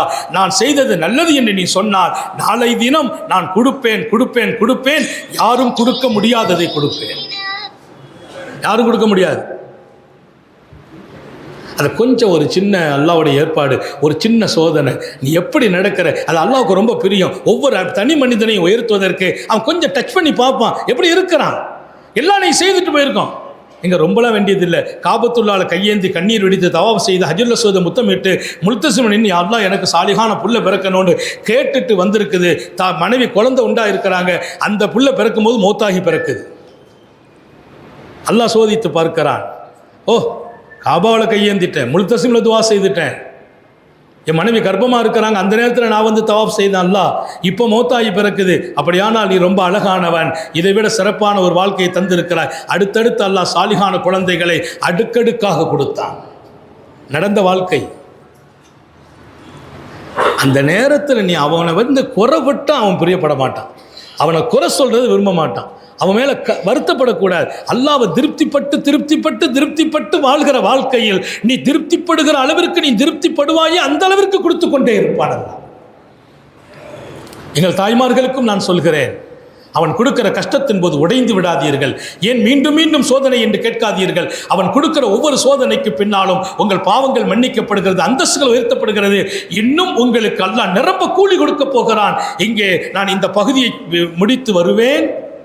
சர்க்காரை ஆலம் சுந்தர நபிகள் ஸல்லல்லாஹு 2 பேர் வீட்டுக்கு அனுப்புகிறான். அல்லாஹ் சொல்வானா, நீ கொஞ்சம் காது கொடுத்து கேட்டுக்கிட்டே இருக்கணும். உங்களை எதுக்கு அனுப்புகிறேன்னு தெரியுமா? அவனை உடல்நலம் சந்திக்க வந்தவர்கள் வந்துட்டு போகிற போது அவன் என்ன சொல்கிறான் அது கொஞ்சம் கேளுங்க. இஸ்மா மா கால் லில் அவ்வாத், யார் நலம் விசாரிக்க வர்றாங்களோ அவங்களுக்கு இவன் என்ன பதில் சொல்கிறான்? நலம் விசாரிக்க வர்றாங்க, வந்து கேட்குறாங்க, எப்படி இருக்கிறீங்க? நல்லா இருக்கிறேன். எங்கே ஒரு 10 நாளாக பள்ளிவாசலுக்கே வரலையே? அல்ஹம்துலில்லாஹ், நான் வராட்டாலும் ரொம்ப மகிழ்ச்சியாக அல்லாஹ் நான் வச்சுருக்கான் அப்படின்னு அவன் என்னை பாராட்டுறானா? மலக்குமார்கிட்ட சொன்னால் கேட்டு வச்சுக்கோங்க. இல்லை நான் வந்தவங்கள்ட்ட என்னை பற்றி குறை சொல்கிறானா? கேட்டு வச்சுக்கோங்க. அதெல்லாம் முடிஞ்சிட்டு மலக்குமார்கிட்ட கேட்டானா எப்படி ரொம்ப ரொம்ப பாராட்டுறான் அல்லாஹ். இவ்வளவு கஷ்டப்படுறான், எழுந்திருக்க முடியல, எழுந்திரிச்சா கீழே தள்ளுது, குடும்பத்தார்கள் கையை பிடிச்சி தாங்குறாங்க. அப்போதும் அவன் உட்காருமா அல்ஹம்துலில்லாஹ் சொல்கிறான். அல்லாஹ் ரொம்ப அழகாக நடக்கிறாங்கிறான், ரொம்ப பாராட்டுறான். அப்படியா, அவனுக்கு ஹயாத்தை கொடுத்தா நான் இன்ஷா அல்லாஹ் இப்படி ஹயாத்தை கொடுப்பேன். அல்லாஹ்வுடைய வார்த்தையை பற்றி அந்த மலக்கு சொல்கிறார். அல்லாஹ் சொல்வானா, நான் ஹயாத்தை கொடுத்தா எப்படி ஹயாத்தை கொடுப்பேன்? அந்த ரத்தத்தை பூரா புது ரத்தம் ஆக்கிடுவேன், சதையை புது சதையை ஆக்கிடுவேன். மாத்திரம் அல்ல, இனி அவர் வாழ்க்கையை புது வாழ்க்கையாக்கி விடுவேன். இனி அவர் உலகத்தில் செழிமையோடும் செழிப்போடும் மற்றவர்கள் பார்வையில் கண்குளிர்ச்சியாகவும் வாழ்வார். அல்லாஹ் எல்லாருக்கும் தௌஃபீக் செய்வானாக. ஒரு கால் மௌத்தானால் கேள்வி கணக்கில்லாத சொர்க்கம் நசீபா. துன்பங்களும் துயர்களும் வல்லவன் கொடுக்கிற அருட்கொடை என்ற வார்த்தை எத்தனை அர்த்தம் உள்ளது. எனவே ரொம்ப அழகாக வாழ வேண்டும். சாலிஹீங்கள் முன்மாதிரி. அல்லாமா இப்னு ஹஜர் அஸ்கலானி இன்றைய தினம் நினைவு கூறப்பட வேண்டும் என்றும் சொல்லப்பட்ட ஒரு வார்த்தை. இப்னு ஹஜர் அஸ்கலானி அவங்களுடைய வஃபாத்து துல் ஹஜ்ஜில், அவங்க பிறப்பு ஷஅபானிலே அதிகமான ரிவாயத்துகளில் இருப்பினும் ரஜபை ஒரு நினைவாகவும் இங்கே எடுக்கப்படுகிறது. ஹிஜ்ரி 8ஆம் நூற்றாண்டில் வாழ்கிறார். மனித உலகத்தை திரும்பி பார்க்க வைத்த மாமனிதர் இப்னு ஹஜர் அஸ்கலானி. ஏன்னா அவங்கள இங்கே நினைவு கூறுவது ரொம்ப பொருத்தம். ஹதீஸு கலைதான் அவங்க மூச்சாக இருந்தது. ஹதீஸை எடுப்பதும் பரப்புவதும் தான் அவர்களின் கொள்கை.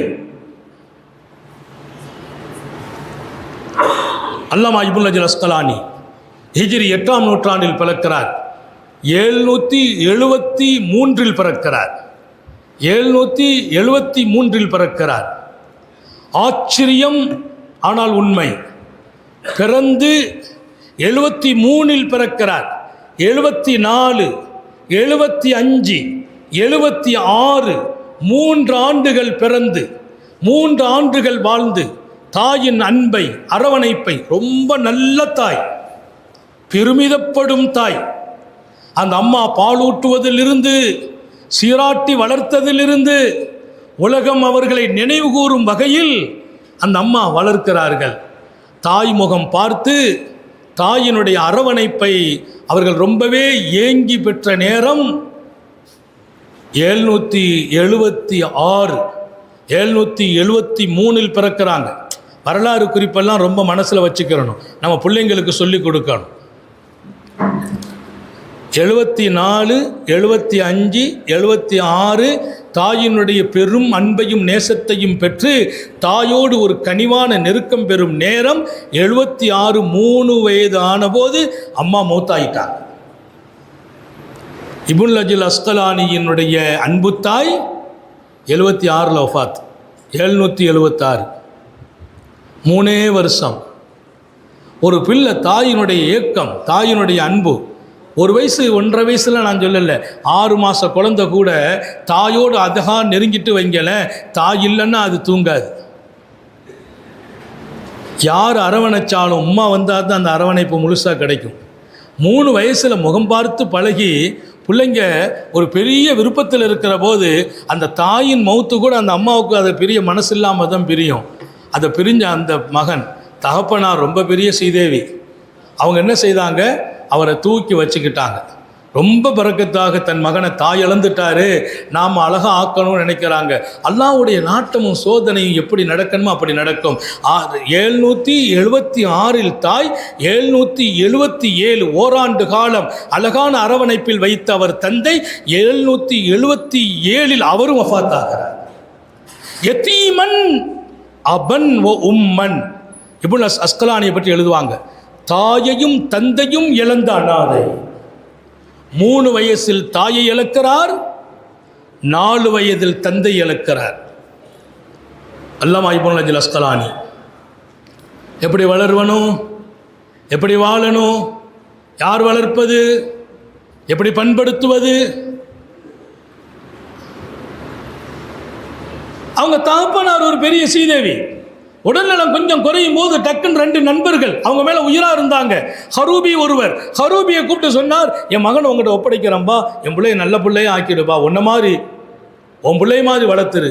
அன்றைக்கெல்லாம் நல்ல நண்பர்கள் இருந்தாங்க, சொத்து சுகத்துக்கு ஆசைப்பட மாட்டாங்க, நண்பர்களுடைய வாக்குறுதியை காப்பாற்றுவாங்க. இப்போமெல்லாம் காலம் எப்படி போச்சுன்னா, நான் ரொம்ப வருத்தப்பட்டேன். சமீபத்தில் ஒரு நிகழ்வு, தகப்பனார் மூத்தாகும் போது தாய் 1 தந்தை 2, தம்பியை கூப்பிட்டு அண்ணன்ட கொடுத்து பையனை ஒழுங்காக பார்த்துக்கப்பாண்டு. தகப்பனார் மூத்தாகி கிட்டத்தட்ட ஒரு 6 மாதத்துக்குள்ளே தம்பிகிட்ட இருந்து எல்லா கையெழுத்தையும் வாங்கிட்டு 6 மாதத்தில் தம்பியை வீட்டை விட்டு வெளியில் அனுப்பி வச்சுட்டான். அவனுக்கு வயசு 14 வயசு. என்ன செய்வான், எங்கே போவான், ரோட்டில் போய் படுத்தான். வீட்டில் படுக்க முஸ்லீம் குடும்பத்தில் பிறந்த புள்ள. தந்தை 1 தாய் 2.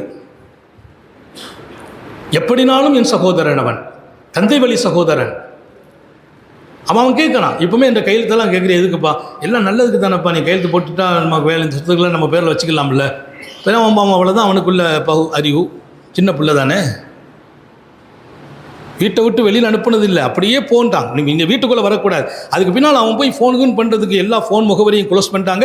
வீட்டுக்கு வந்தால் 1 மாதம் கழித்து தான் வீட்டுக்குள்ளே வர முடியுது. அங்கங்கே சுற்றி அவனுங்க காட்டில் கொண்டு தள்ளிட்டாங்க. உள்ளே வந்து பார்த்தா அந்த வீட்டில் வேறு குடும்பம் இருக்குது. அதுக்குள்ளே வீட்டையும் விற்றுட்டு வெளியில் போயிட்டான்.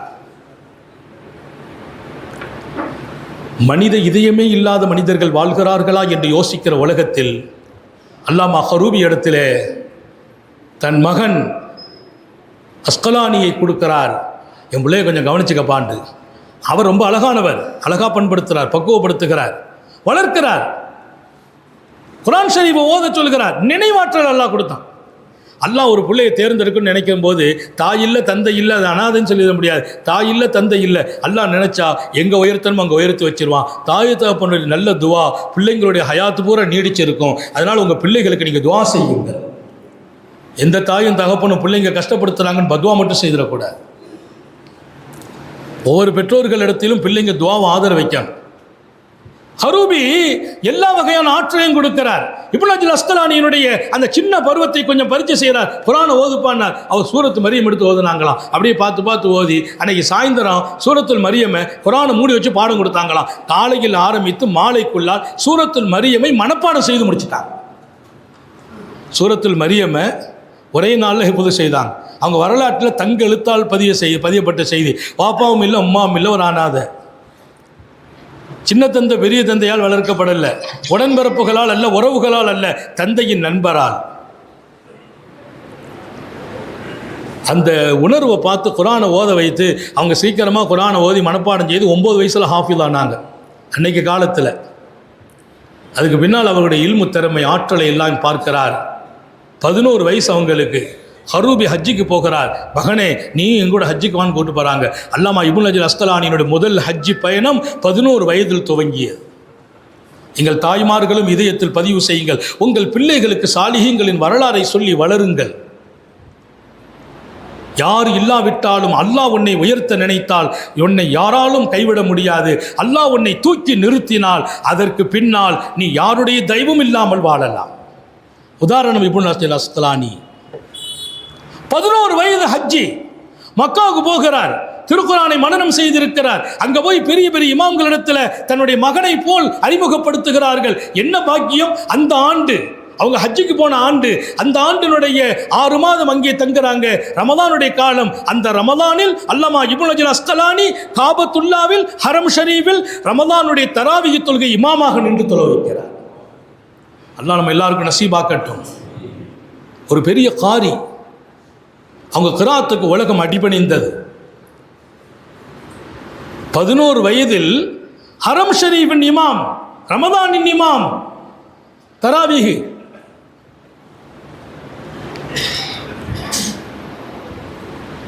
கிட்டத்தட்ட ஒரு 2 வருடம் முழுமையாக அங்கேயே செலவழிக்கிறார்.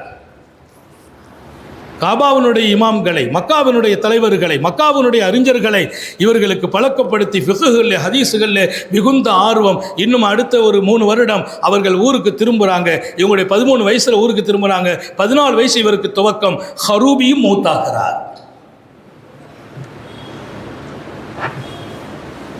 2 நண்பர்கிட்ட ஒப்படைச்சாங்க. இன்னொரு நண்பர் அவங்களுடைய பொறுப்புக்கு போகிறாங்க. நான் ரொம்ப ஆச்சரியப்பட்டேன்.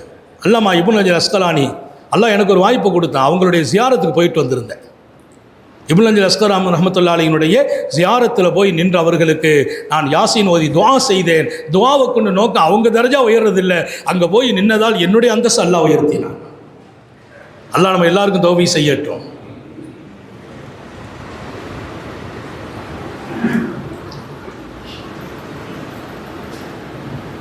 ஹரூபி மௌத்தாகிறார். அல்லாமா இப்னு ஹஜர் அஸ்கலானி வளருகிறார், முதிர்ச்சி பெறுகிறார். அல்லாஹ் கொடுத்த ஆற்றல் என்னன்னா, மிகச்சிறந்த நினைவாற்றல், விசாலமான உள்ளம், மன்னிக்கும் தன்மை, கோபத்தை மெண்டு விழுங்குவதில் முதல் மனிதர். அவங்கள பற்றி சொல்லுகிற இமாம்களுடைய அந்த அருமையான முகவரிகளை நீங்கள் படித்தா, இப்படி ஒரு மனிதரா? அவர்கள் வாழ்ந்த காலம் அவர்களைப் போல் ஒரு மனிதனை இந்த உலகம் பெற்றெடுக்கவில்லை. இப்னு ஹஜர் அஸ்கலானி போன்ற ஒரு மனிதரை இந்த உலகம் பெறவில்லை. அத்தனை ஒழுக்கம், கல்வி ஞானம், ஆற்றல், நினைவாற்றல், மன்னிக்கிற சிவர். கோபத்தை விழுங்கிடுவாங்க. யார்கிட்டையும் அவங்க கோபத்தை பிரயோகப்படுத்தவே இல்லையா. தாராளமான மனசு, யாரு கேட்டாலும் வாரி வழங்குவாங்களாம். அல்லாஹ் அவங்கள்ட்ட இல்ம கொடுத்தான், பரக்கத்தையும் கொடுத்தான். அனாதை ஆனால் கோடீஸ்வரா வாழ்ந்தார். கொட்டி கொடுத்தான் அல்லாஹ். எங்கள் அல்லாஹ் நாடும்போது உலகம் காலடியில். காசையும் பணத்தையும் சம்பாதிப்பதற்கு 4 பேர் தேவை என்று நான் சொல்லவில்லை. நீ அல்லாஹுவையும் ரசூலையும் உன் இதயத்தில் கொண்டு வந்தால் உலகம் உன் காலடி 1000 முறை முத்தமிடும். அல்லாஹுவையும் ரசூலையும் நீ திருப்திப்படுத்தினான், மார்க்கத்தின் உயர்வான ஞானங்களில் உன்னை நீ அர்ப்பணமாக்கினால், குர்ஆனோடு ஹதீஸோடு உன் வாழ்க்கையை பின்னி பிணைந்து கொண்டால் உலகம் உன் காலடியில் அல்லாஹ் கொண்டு சேர்ப்பான். உதாரணம் இப்னு ஹஜர் அஸ்கலானி. வாரி கொட்டினார்கள் சதகாவை. அவங்கள்ட்ட யாரு கேட்டாலும் கொஞ்சம் கொடுக்கறது இல்லை, நிரம்ப கொடுத்து பழகினாங்க. பரக்கத்தான மனிதர். அவங்க உள்ளத்தில் அவ்வளவு விசாலத்தை அல்லாஹ் கொடுத்து வைத்திருந்தான். அவங்களுக்கே இருக்கும் தனித்தன்மை.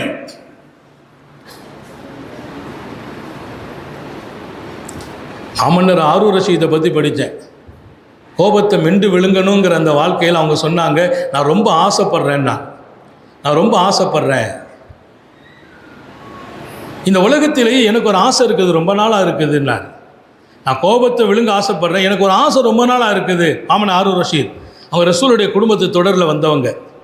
எனக்கு ஒரு ஆசை இருக்குது, ரசூலுல்லாஹி ஸல்லல்லாஹு அலைஹி வஸல்லத்தை நேரடியாக பார்த்து, நபிகள் நாயகம் ஸல்லல்லாஹு அலைஹி வஸல்லம் இடத்துல நேரடியாக ஹதீஸை கேட்ட ஒருவர் இப்போ இருக்கணும், அவரை நான் பார்க்கணும், ஆசையாக இருக்குது, எங்கேயாவது இருந்தால் பார்த்து கொண்டு வாங்கலன்னா. ஆனால் அவர் சொல்கிற காலம் எல்லாத்துக்கும் கொஞ்சம் சிரிப்பாக இருந்துச்சு. ஏன்னா அவர் 170 ஹிஜ்ரி 170 ஆட்சியில் இருக்கிறார். ஹிஜ்ரி 170. ரசூல் ஸல்லல்லாஹு அலைஹி வஸல்லம் ஹிஜ்ரி 10 வஃபாத்து.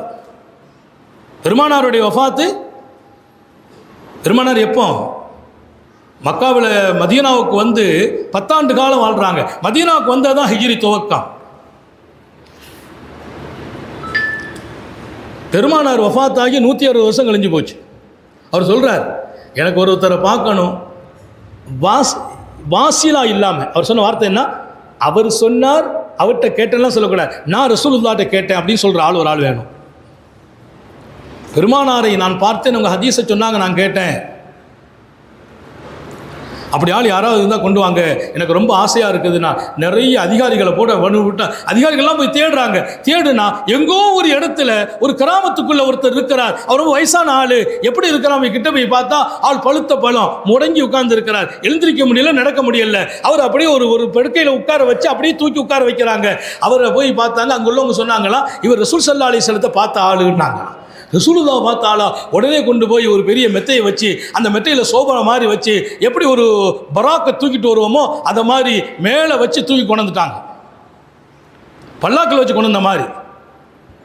அவர் நடக்கலாம் முடியாது, நிற்க முடியாது, கொண்டு வந்து வச்சுட்டாங்க.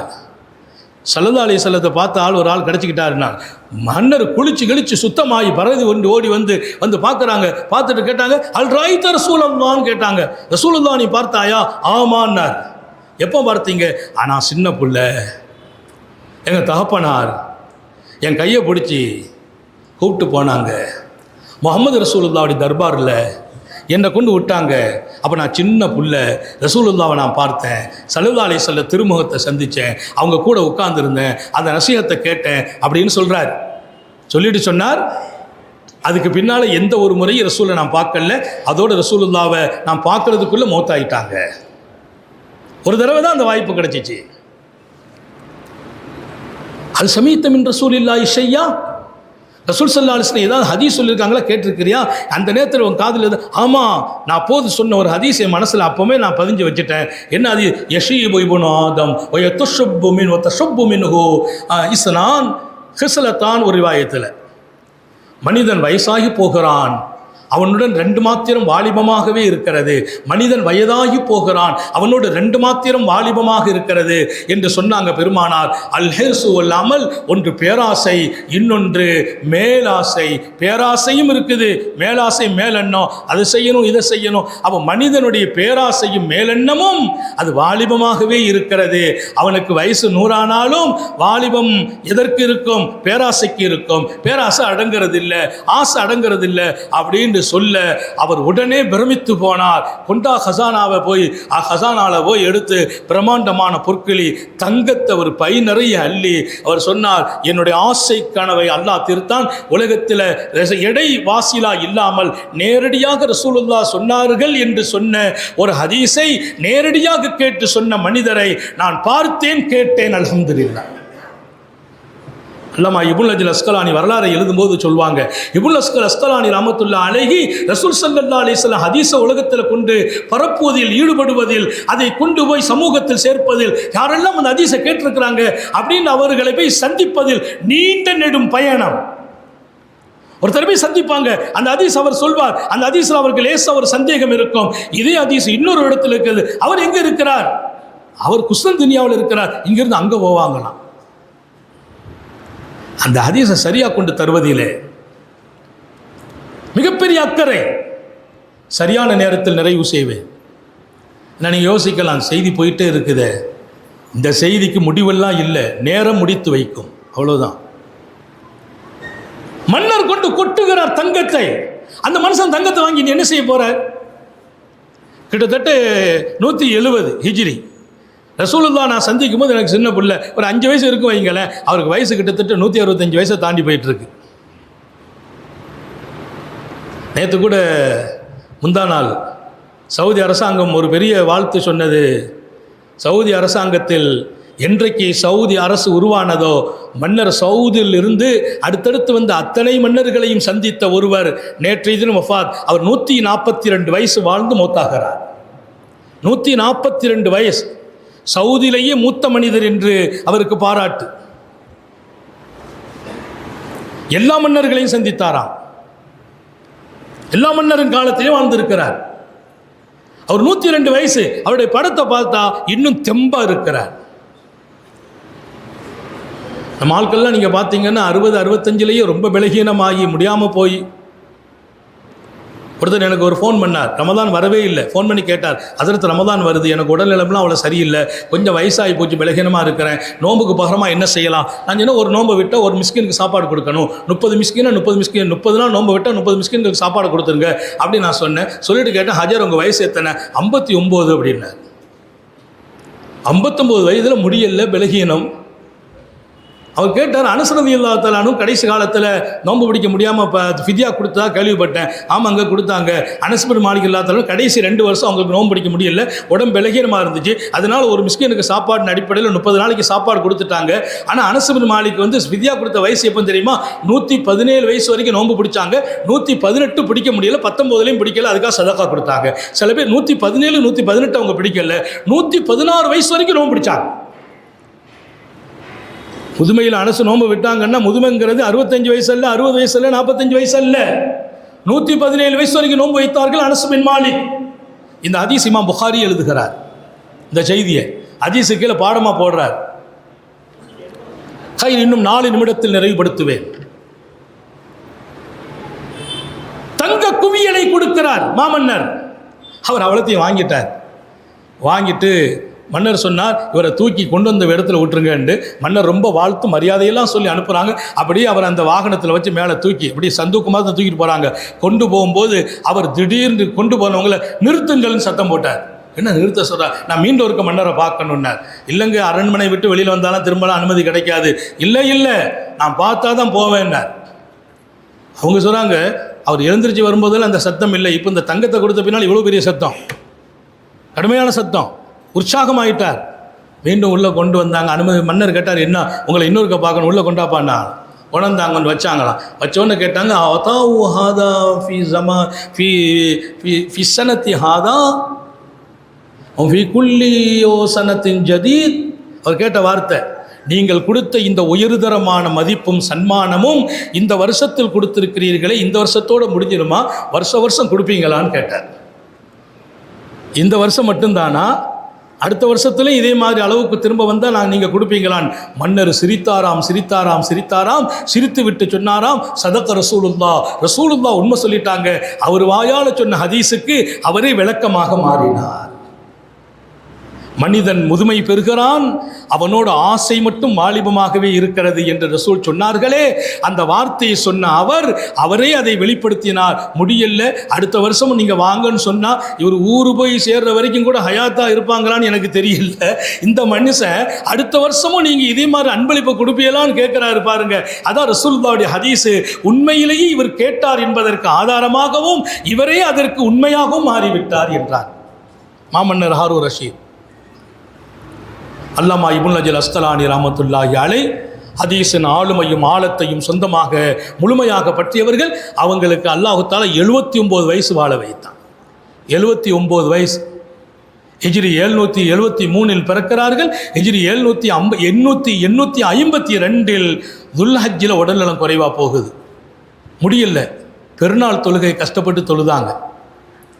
அடுத்த நாள் வெள்ளிக்கிழமை ஜும்மா, அதையும் நிறைவேற்றுறாங்க. ஆனால் உடல்நலம் கொஞ்சம் குறைவு, பேச முடியல.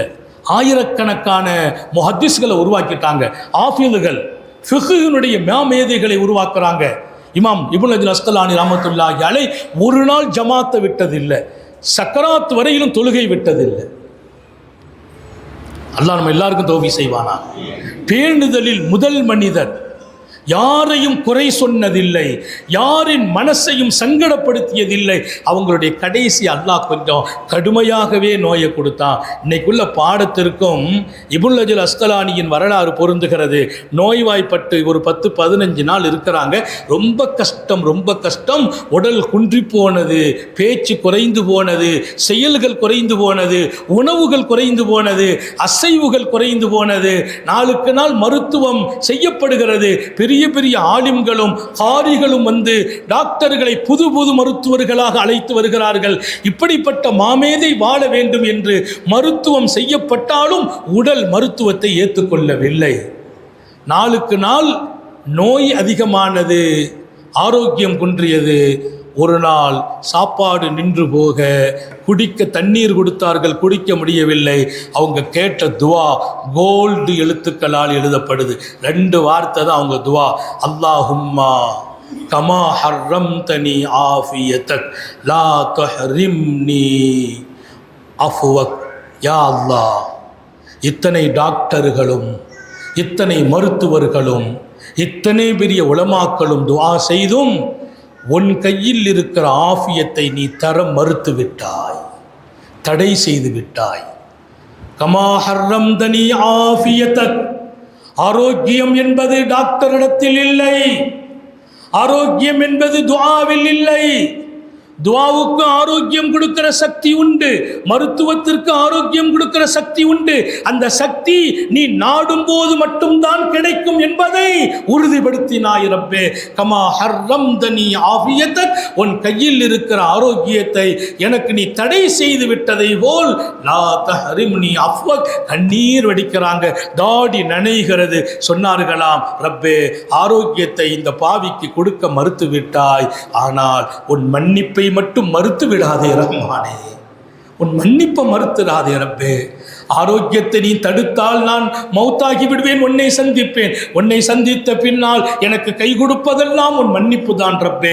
ஆரோக்கியத்தை தடுக்கும் சக்தி உள்ளவனே, அதை தடுத்ததே போல் நீ மன்னிக்கும் சக்தியும் உன் கையில் இருக்கிறது, அதை தடுத்து விடாதே யா அல்லாஹ். நீ தடுத்தால் என் வாழ்க்கையே இல்லை யா அல்லாஹ், மன்னரையும் இல்லை ரப்பே, மறுமையும் இல்லை ரப்பே, என் மறுமை சுகமாகவும் இருக்காது ரப்பே என்று கண்ணீர் வடிக்க அவர்கள் பேசிய கடைசி வார்த்தையாகவும் அது ஆனது. அவங்க ரூ வெளிச்சமாக முகமெல்லாம் ஜொலிக்கிறது. யார் வந்து பார்த்தாலும் ஹயாத்தா இருக்கிறாங்க நினைக்கிற அளவிற்கு சந்தோஷத்தை கொடுத்து அல்லாஹ் ரூஹை பிரித்தான். வாய்மணக்க ஹதீஸை பேசியவர்கள், மிகச்சிறந்த முன்மாதிரியான மாமனிதர் அல்லமா இப்னு ஹஜர் அஸ்கலானி அவர்களையும் இன்று நினைவு கூறப்படும் நாளாக அல்லாஹ் ஆக்கியது. நிறைய பாடம் படிப்பின நமக்கும் இருக்கிறது. அல்லாஹ் கபூல் செய்வானாக. ரொம்ப நீண்ட நேரம் அல்லாஹ் பேச வைத்தான். அதை விட பெரிய பாக்கியம், கொஞ்சம் கூட சடைவில்லாது சோர்வில்லாது கவனம் திரும்பாமல் உங்களை கேட்க வைத்தான். இரண்டையும் செய்கிறவன் அவன். இந்த ரெண்டுக்கு பின்னால் நம்ம வாழ்க்கையை அழகாக்கி வைப்பானாக, இன்பமயமாக்குவானாக. அல்லாமா இப்னு ஹஜர் அஸ்கலானி நம்முடைய ஒவ்வொரு வீட்டிலும் பிறக்கச் செய்வானாக. நமது பிள்ளைகளுக்கும் நமக்கும் அந்த வாழ்க்கையை தருவானாக. மாநபி ஸல்லல்லாஹு அலைஹி வஸல்லம் சோதனைகளை, துன்பங்களை, கஷ்டங்களை அல்லாஹ் உங்களை வதப்படுத்துவதற்காக தரவில்லை, ரணப்படுத்துவதற்காக தரவில்லை, உங்களை கஷ்டப்படுத்துவதற்கு தரல. உங்க அந்தஸ்தை உயர்த்த தருகிறான், பாவத்தை மன்னிக்க தருகிறான், இனி உன்னை அவன் தேர்ந்தெடுக்கிறான் என்றார்களே. அந்த உண்மையை உணர்ந்து வாழச் செய்வானாக. கஷ்டங்களை நீக்குவானாக, வியாதியை குணமாக்குவானாக. தாங்கிக் கொள்ள முடியாத கஷ்டத்தை அவன் கொடுப்பதில்லை. ஆனாலும் நம்மால் தாங்க முடியாதது, நாம் தாங்க முடியாமல் போனதையும் அல்லாஹ் நிறுத்தி விடுவானாக. ஹயாத் வரையிலும் ஆஸ்பத்திரி வாழ்க்கையிலிருந்து பாதுகாப்பானாக. நம்மையும் நமது குடும்பத்தையும் பாதுகாப்பானாக. அதன் செலவு சிரமங்களிலிருந்து பாதுகாப்பானாக. முடங்கி விடாமல், படுக்கையில் விழுந்து விடாமல் பாதுகாப்பானாக. நம்முடைய வியாபாரங்களிலே பறக்க செய்வானாக, ரிசுக்கிலே பறக்க செய்வானாக, தொழில்துறைகளை விசாலமாக்குவானாக. கருணை உள்ள ரப்பு ஹயாத் வரையிலும் விசாலமான உள்ளத்தோடு வாழச் செய்வானாக. ரமதான் வருகிறது, இரக்கம் உள்ளவனே, அதை நாங்கள் அடைய வேண்டும். எந்த ஒரு காரணமும் எங்கள் நோன்புக்கு தடையாகி விடாமல் பாதுகாப்பாயாக. நீ கிடைக்கும் இடம், உன் அன்பு கிடைக்கும் இடம், உன் அருள் கிடைக்கும் இடம் ரமதானும் அதன் நோன்பும் இரவு வணக்கமும். அதில் எங்களுடைய பலகீனமோ முதுமையோ எங்களுடைய வியாதியோ எங்களை நோன்புக்கு தடையாக ஆக்கிவிடாமல் பாதுகாப்பாயா. எங்களுடைய வியாபாரத்திலே நிரம்ப ஹலாலை கொடுத்து பறக்க செய்வாயா. நாங்கள் பெற்ற பிள்ளைகளை கண்குளிர்ச்சியாக்கி வைப்பாயா. எங்கள் பிள்ளைகளின் கல்வியிலே பறக்க செய்வாயாக, ஈமானிலே, அமலிலே, ரிசுக்கிலே பறக்க செய்வாயாக. எங்கள் பிள்ளைகளுக்கு உரிய காலத்தில் பொருத்தமான ஜோடிகளோடு நிறைய ஆண் மக்கள், இளைஞர்கள் பெண் அமையாமல் இருக்கிறார்கள். நிறைய பெண் மக்கள் எங்கள் சகோதரிகள் மாப்பிள்ளை அமையாமல் இருக்கிறார்கள். இந்த புகாரி ஷரீஃபின் பறக்கத்தை கொண்டு கேட்கிறோம். பொருத்தமான ஜோடிகளை எங்கள் ஆண் பிள்ளைகளுக்கு பெண் மக்களை ஜோடியாக்கி தருவாயாக. எங்கள் பெண் மக்களுக்கு ஆண் மக்களை ஜோடியாக்கி தருவாயாக. ஆண்களை வைத்து பெண்களுக்காக ஏங்கிக் கொண்டிருக்கிறவர்கள், பெண் மக்களை வைத்து மாப்பிள்ளைக்காக காத்து கொண்டிருக்கிறவர்கள், ரப்பே நீதான் இரண்டு பேர்களுக்கு மத்தியில் பாலம், நீதான் இணைக்க வேண்டும். உன் சக்தி மகத்தானது. அவர்களை இணைத்து நல்ல பொருத்தத்தோடு ஜோடியோடு வாழச் செய்வாயா. எங்கெல்லாம் கணவன் மனைவி வாழ்க்கையிலே சந்தோஷம் இல்லையோ, திருமணத்துக்கு பின்னால் மகிழ்ச்சி இல்லாமல் சண்டையோடு இருக்கிறார்களோ, இந்த சபையின் பரக்கத்தை கொண்டு கேட்கிறோம். குடும்பத்தில் சண்டை இருந்தால் பரக்கத்து இருக்காது. கணவன் மனைவி மகிழ்ச்சியாக இருக்கணும், அப்போ தான் பிள்ளைங்க நல்லா இருப்பாங்க. அல்லாஹுவே பிரிந்து கிடக்கிற கணவன் மனைவியர்களை நீ இணைத்து வைப்பாயாக. சந்தோஷம் இல்லாதவர்களை சந்தோஷமாக்கி விடுவாயாக. மன்னிக்கிற குணத்தை எங்கள் மாப்பிள்ளமார்களுக்கு கொடுப்பாயாக, எங்கள் வீட்டு பெண்களுக்கு கொடுப்பாயாக. நீண்ட நெடிய நாட்கள் நோய் நொடிகள் இல்லாமல் உடல் ஆரோக்கியத்தோடு மனநிறைவோடு இன்பத்தோடு அல்லாஹுவை நின்று வணங்கி வழிபட்டு வாழும் நசீபையும் பாக்கியத்தையும் எல்லாம் அல்ல அல்லாஹ் உங்களுக்கும் எனக்கும் நம்மை ஈன்றெடுத்த தாய் தந்தையர்களுக்கும் நமது மனைவி மக்கள் உற்றார் உறவினர் யாவருக்கும் கொடுத்தருள் புரிவானாக. நமது உயிரினும் மேலான கண்மணி காத்தமுன் நபியின் சர்காரே ஆலம் சுந்தர நபிகள் ஸல்லல்லாஹு அலைஹி வஸல்லம் அவர்களை கனவிலும் நனவிலும் கண்டுகளிக்கும் பெரும் பாக்கியத்தை அல்லாஹ் நம் எல்லோருக்கும் கொடுத்தருள் புரிவானாக என்ற நல்ல துஆக்களோடு உங்கள் எல்லோருடைய துஆவை ஆதரவைத்து கொடுக்கப்பட்ட நேரம் சரியாக 11:10 ஆகுவதால் என் வார்த்தைகளை நிறைவுபடுத்துகிறேன். வாஹிரு தாவானா அனில் ஹம்துலில்லாஹி ரப்பில் ஆலமீன். அஸ்ஸலாமு அலைக்கும் வரஹ்மத்துல்லாஹி வபரகாத்துஹு.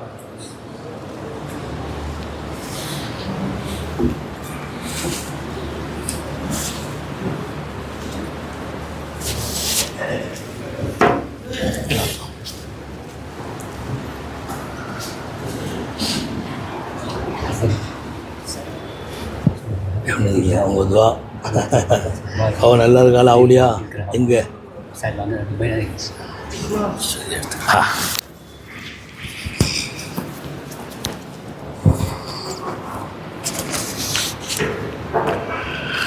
அஸ்ஸலாமு அலைக்கும் வரஹ்மத்துல்லாஹி வபரகாத்து. அல்ஹம்துலில்லா அஸ்ஸலாத்து வஸ்ஸலாமு அலா ரசூலில்லா. நாளும் பொழுதும் நலமான வாழ்க்கையை தந்தவனே, உற்ற நோய் நீக்க உன்னத குர்ஆனையும் உத்தம நபி ஸல்லல்லாஹு அலைஹி வஸல்லம் அவர்களையும் தந்தவனே, யா அல்லாஹ் உன்னை போற்றி புகழ்கின்றோம். அல்ஹம்துலில்லா வ ஷுக்ருலில்லா. வந்த நோய் அழகிய சோதனை, அல்லாஹ்விடம் நெருக்கி வைக்கும். அஞ்சி வேண்டக்கூடிய அனைத்து துஆக்களும் நிறைவேறும். அனைத்து நலவுகளுக்கும் அரும்பெரும் பாக்கியமாய் அமையும் என்றுரைத்த ஏந்தலரே, அண்ணலே, ஆருயிரே, இதய வேந்தரே, யா ரசூலல்லாஹ் உங்கள் மீது ஸலவாத்தும் சலாமும் உண்டாவதாக. ஸல்லல்லாஹு அலா முஹம்மதின் ஸல்லல்லாஹு அலைஹி வஸல்லம்.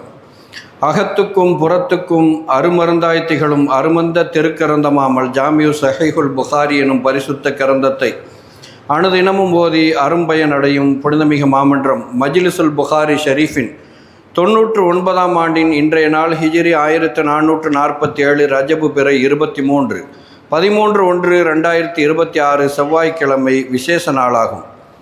புனித ஸஹீஹுல் புகாரி கிரந்தத்திற்கு விரிவுரை எழுதிய ஏராளமான விளக்கு உரையாளர்களுள் மிகச்சிறந்தவரும் முதன்மையானவருமான அல் இமாம் இப்னு ஹஜர் அல் அஸ்கலானி ரஹ்மத்துல்லாஹி அலைஹி அவர்களின் நினைவு நாளாகும். இன்று ஓதப்பட்ட நபி மொழிகளுக்கு விளக்கு உரையையும் இமாம் அவர்களின் வாழ்க்கை வரலாற்று சரிதத்தையும் மேலப்பாளையம் உஸ்மானியா அரபிக் கல்லூரியின் கண்ணியத்திற்குரிய முதல்வர் மௌலானா மௌலவி அல்ஹாஜ் அல் ஹாஃபில் உஸ்தாத் எஸ் ஹைதர் அலி ஆலிம் மிஸ்பாஹி அவர்கள் வழங்க இறையருளால் இனிதே நிறைவரும் நிலையில் இருக்கிறது இன்றைய மஜ்லிஸ். அல்ஹம்துலில்லாஹ். கருணையுள்ள அல்லாஹ் இந்த மஜ்லிஸை பொருந்திக் கொள்வானாக. இதில் யார் யார் என்னென்ன நாட்டதேட்டங்களோடு வந்து கலந்து கொண்டிருக்கிறார்களோ, மறைந்திருந்து அவதானிக்கிறார்களோ, யார் யார் இதற்காக செலவழிக்கிறார்களோ, நிர்வகிக்கிறார்களோ, அனைவருடைய ஹலாலான நாட்டதேட்டங்களையும் தனது பேரர்களால் நிறைவேற்றி வைப்பானாக. ஆமீன். இன்ஷா அல்லாஹ். நாளை ரஜபு பிறை 24. நாளை ஓதப்படும் நபி மொழிகளுக்கு தூத்துக்குடி முத்து ஹதீஜா பள்ளியினுடைய இமாம் ஹத்தீப் மௌலவி அல்ஹாஜ் அல் ஹாஃபில் எஸ்எம் ரஹ்மத்துல்லா ஆலிம் அல் ஃபாசி அவர்களும், காயல் நகர ஜமாத்துல் உலமாவின் பொருளாளர், மஹ்தூம் ஜுமா பள்ளியின் ஹத்தீப், ஜாவியா அரபிக் கல்லூரியின் திருக்குரான் மனனப்பிரிவு பேராசிரியர் மௌலவி அல் ஹாஃபில் என்எஸ் மாமுனா லப்பை ஆலிம் காஷிஃபி அவர்களும் விளக்க உரை வழங்க உள்ளார்கள். இன்ஷா அல்லாஹ். உரைகள் குறித்த நேரத்தில் தொடங்கும் என்பதால் பொதுமக்கள் உரிய நேரத்தில் வருகை தந்து அல்லாவின் அருளை மண்டலம் கண்மணி ஸல்லல்லாஹு அலைஹி வஸல்லம் அவர்களின் நல்லாசியையும் பெற்றேக அன்போடு அழைக்கின்றோம். அடுத்து வளமையான அறிவிப்பு என்றாலும் வலியுறுத்த வேண்டிய அவசியத்தில் இருக்கின்றோம்.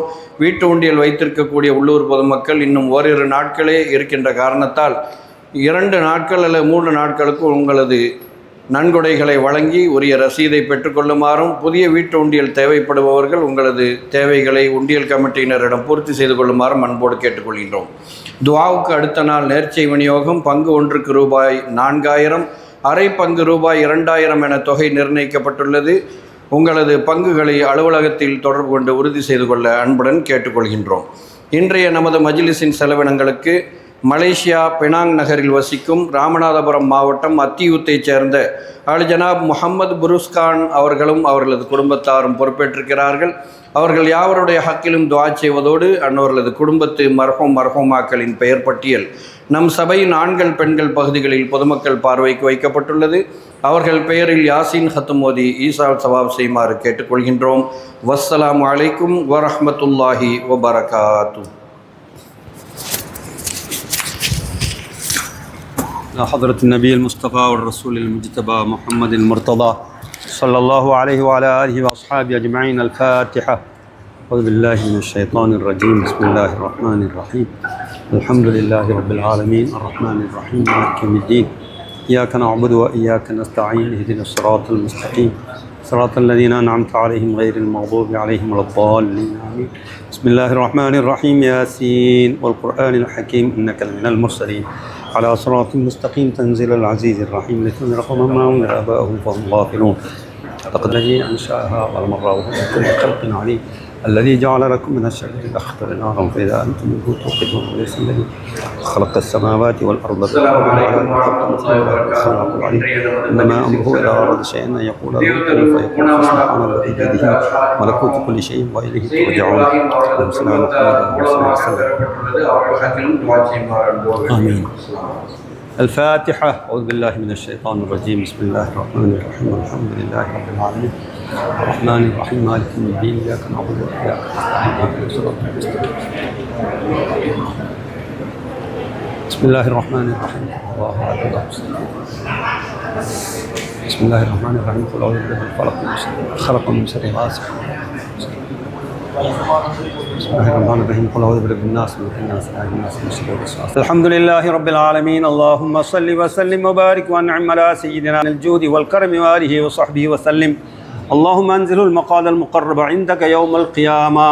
اللهم صل وسلم على سيدنا محمد الناطق بالحق والداعي إلى الرشد والداعي للرشد والهادي إلى الصواب. حجته البالغة وبرهانه القوي ودعوته العامة. اللهم فكما شرفتنا بسماع حديثه القويم فاهدنا صراطه المستقيم. اللهم إنا قرأناه وسمعناه مقرين بالعجز عن الإحاطة بمعناه. اللهم فكما أكرمتنا بسماع ألفاظه وجعلنا من جملته وحفاظه. اللهم قرب إلى أفهامنا بعيد معاني ووفقنا للعمل بمقتضى ما ورد من الأحكام فيه وامتثال أوامره واجتناب نواهيه. اللهم إنا بك وبما جاء به هذا النبي مؤمنون وبما أخبرنا به من الغيب والوعيد مصدقون. فثبت اللهم بحرمة ذلك الإيمان والتصديق في قلوبنا واغفر ببركته جميع ذنوبنا. اللهم أوصل وبلغ مثل ثواب ما قرأناه من كلامك العزيز. هذه هدية واصلة ورحمة نازلة وبركة شاملة مقبولة مرضية متصلة منا إلى حضرة سيدنا وشفيعنا ومرشدنا ومولانا محمد صلى الله عليه وسلم خاصة، ثم إلى حضرة جميع الأنبياء والمرسلين والشهداء والصالحين وجميع الأولياء والعلماء المتقين، لا سيما إلى حضرة جميع مشايخنا القادرية والچشتية والنقشبندية والسهروردية والسنوسية والشاذلية والرفاعية وغيرهم من أصحاب السلاسل رضوان الله عليهم أجمعين، ثم إلى حضرات جميع المفسرين والمحدثين والأئمة المجتهدين في الدين، وإلى أرواح جميع المؤسسين والوافقين والناصرين والساعين لهذا المجلس الشريف. اللهم يا رب زدهم عزا وشرفا وتعظيما وتوقيرا. اللهم افض علينا من فيوضاتهم وافتح قلوبنا بفتوحاتهم ونور قلوبنا بأنوارهم وامددنا بمددهم يا رب العالمين. اللهم ثم إلى أرواح آبائنا وأمهاتنا وأقربائنا ومن لهم حق علينا ولجميع المسلمين والمسلمات والمؤمنين والمؤمنات. اللهم اغفر لهم وارحمهم وعافهم واعف عنهم. اللهم اجمع بيننا وبينهم في جنات النعيم برحمتك يا أرحم الراحمين وبحرمة من أرسلته رحمة للعالمين سيدنا محمد صلى الله عليه وسلم. اللهم اشرح صدورنا للإسلام ونبر قلوبنا بنور الإيمان واهدنا سبل السلام ونجنا من الظلمات إلى النور. اللهم عافنا في أسماعنا وأبصارنا وبارك لنا في أزواجنا وذرياتنا ومعايشنا وأفئدتنا وتب علينا إنك أنت التواب الرحيم. اللهم اجعلنا منيبين لنعمتك والشاكر لها يا أرحم الراحمين. اللهم انصر المسلمين على أعدائهم يا رب العالمين. يا حي يا قيوم يا قوي يا متين اكف شر الظالمين. اللهم انصرنا على من ظلمنا وعلمنا وعادانا يا أرحم الراحمين. ربنا آتنا في الدنيا حسنة وفي الآخرة حسنة وقنا عذاب النار وقنا عذاب القبر وقنا عذاب الحشر وقنا عذاب المحشر. وصل اللهم على نبينا وحبيبنا وحبيب ربنا محمد وعلى آله وأصحابه أجمعين. سبحان ربك رب العزة عما يصفون وسلام على المرسلين والحمد لله رب العالمين. سبحان ربك رب العزة عما يصفون وسلام على المرسلين والحمد لله رب العالمين. آمين بفضل سبحان ربك رب العزة عما يصفون وسلام على المرسلين والحمد لله رب العالمين. صلى الله على محمد صلى الله عليه وسلم. صلى الله على محمد صلى الله عليه وسلم. صلى الله على محمد يا ربي صل عليه وسلم.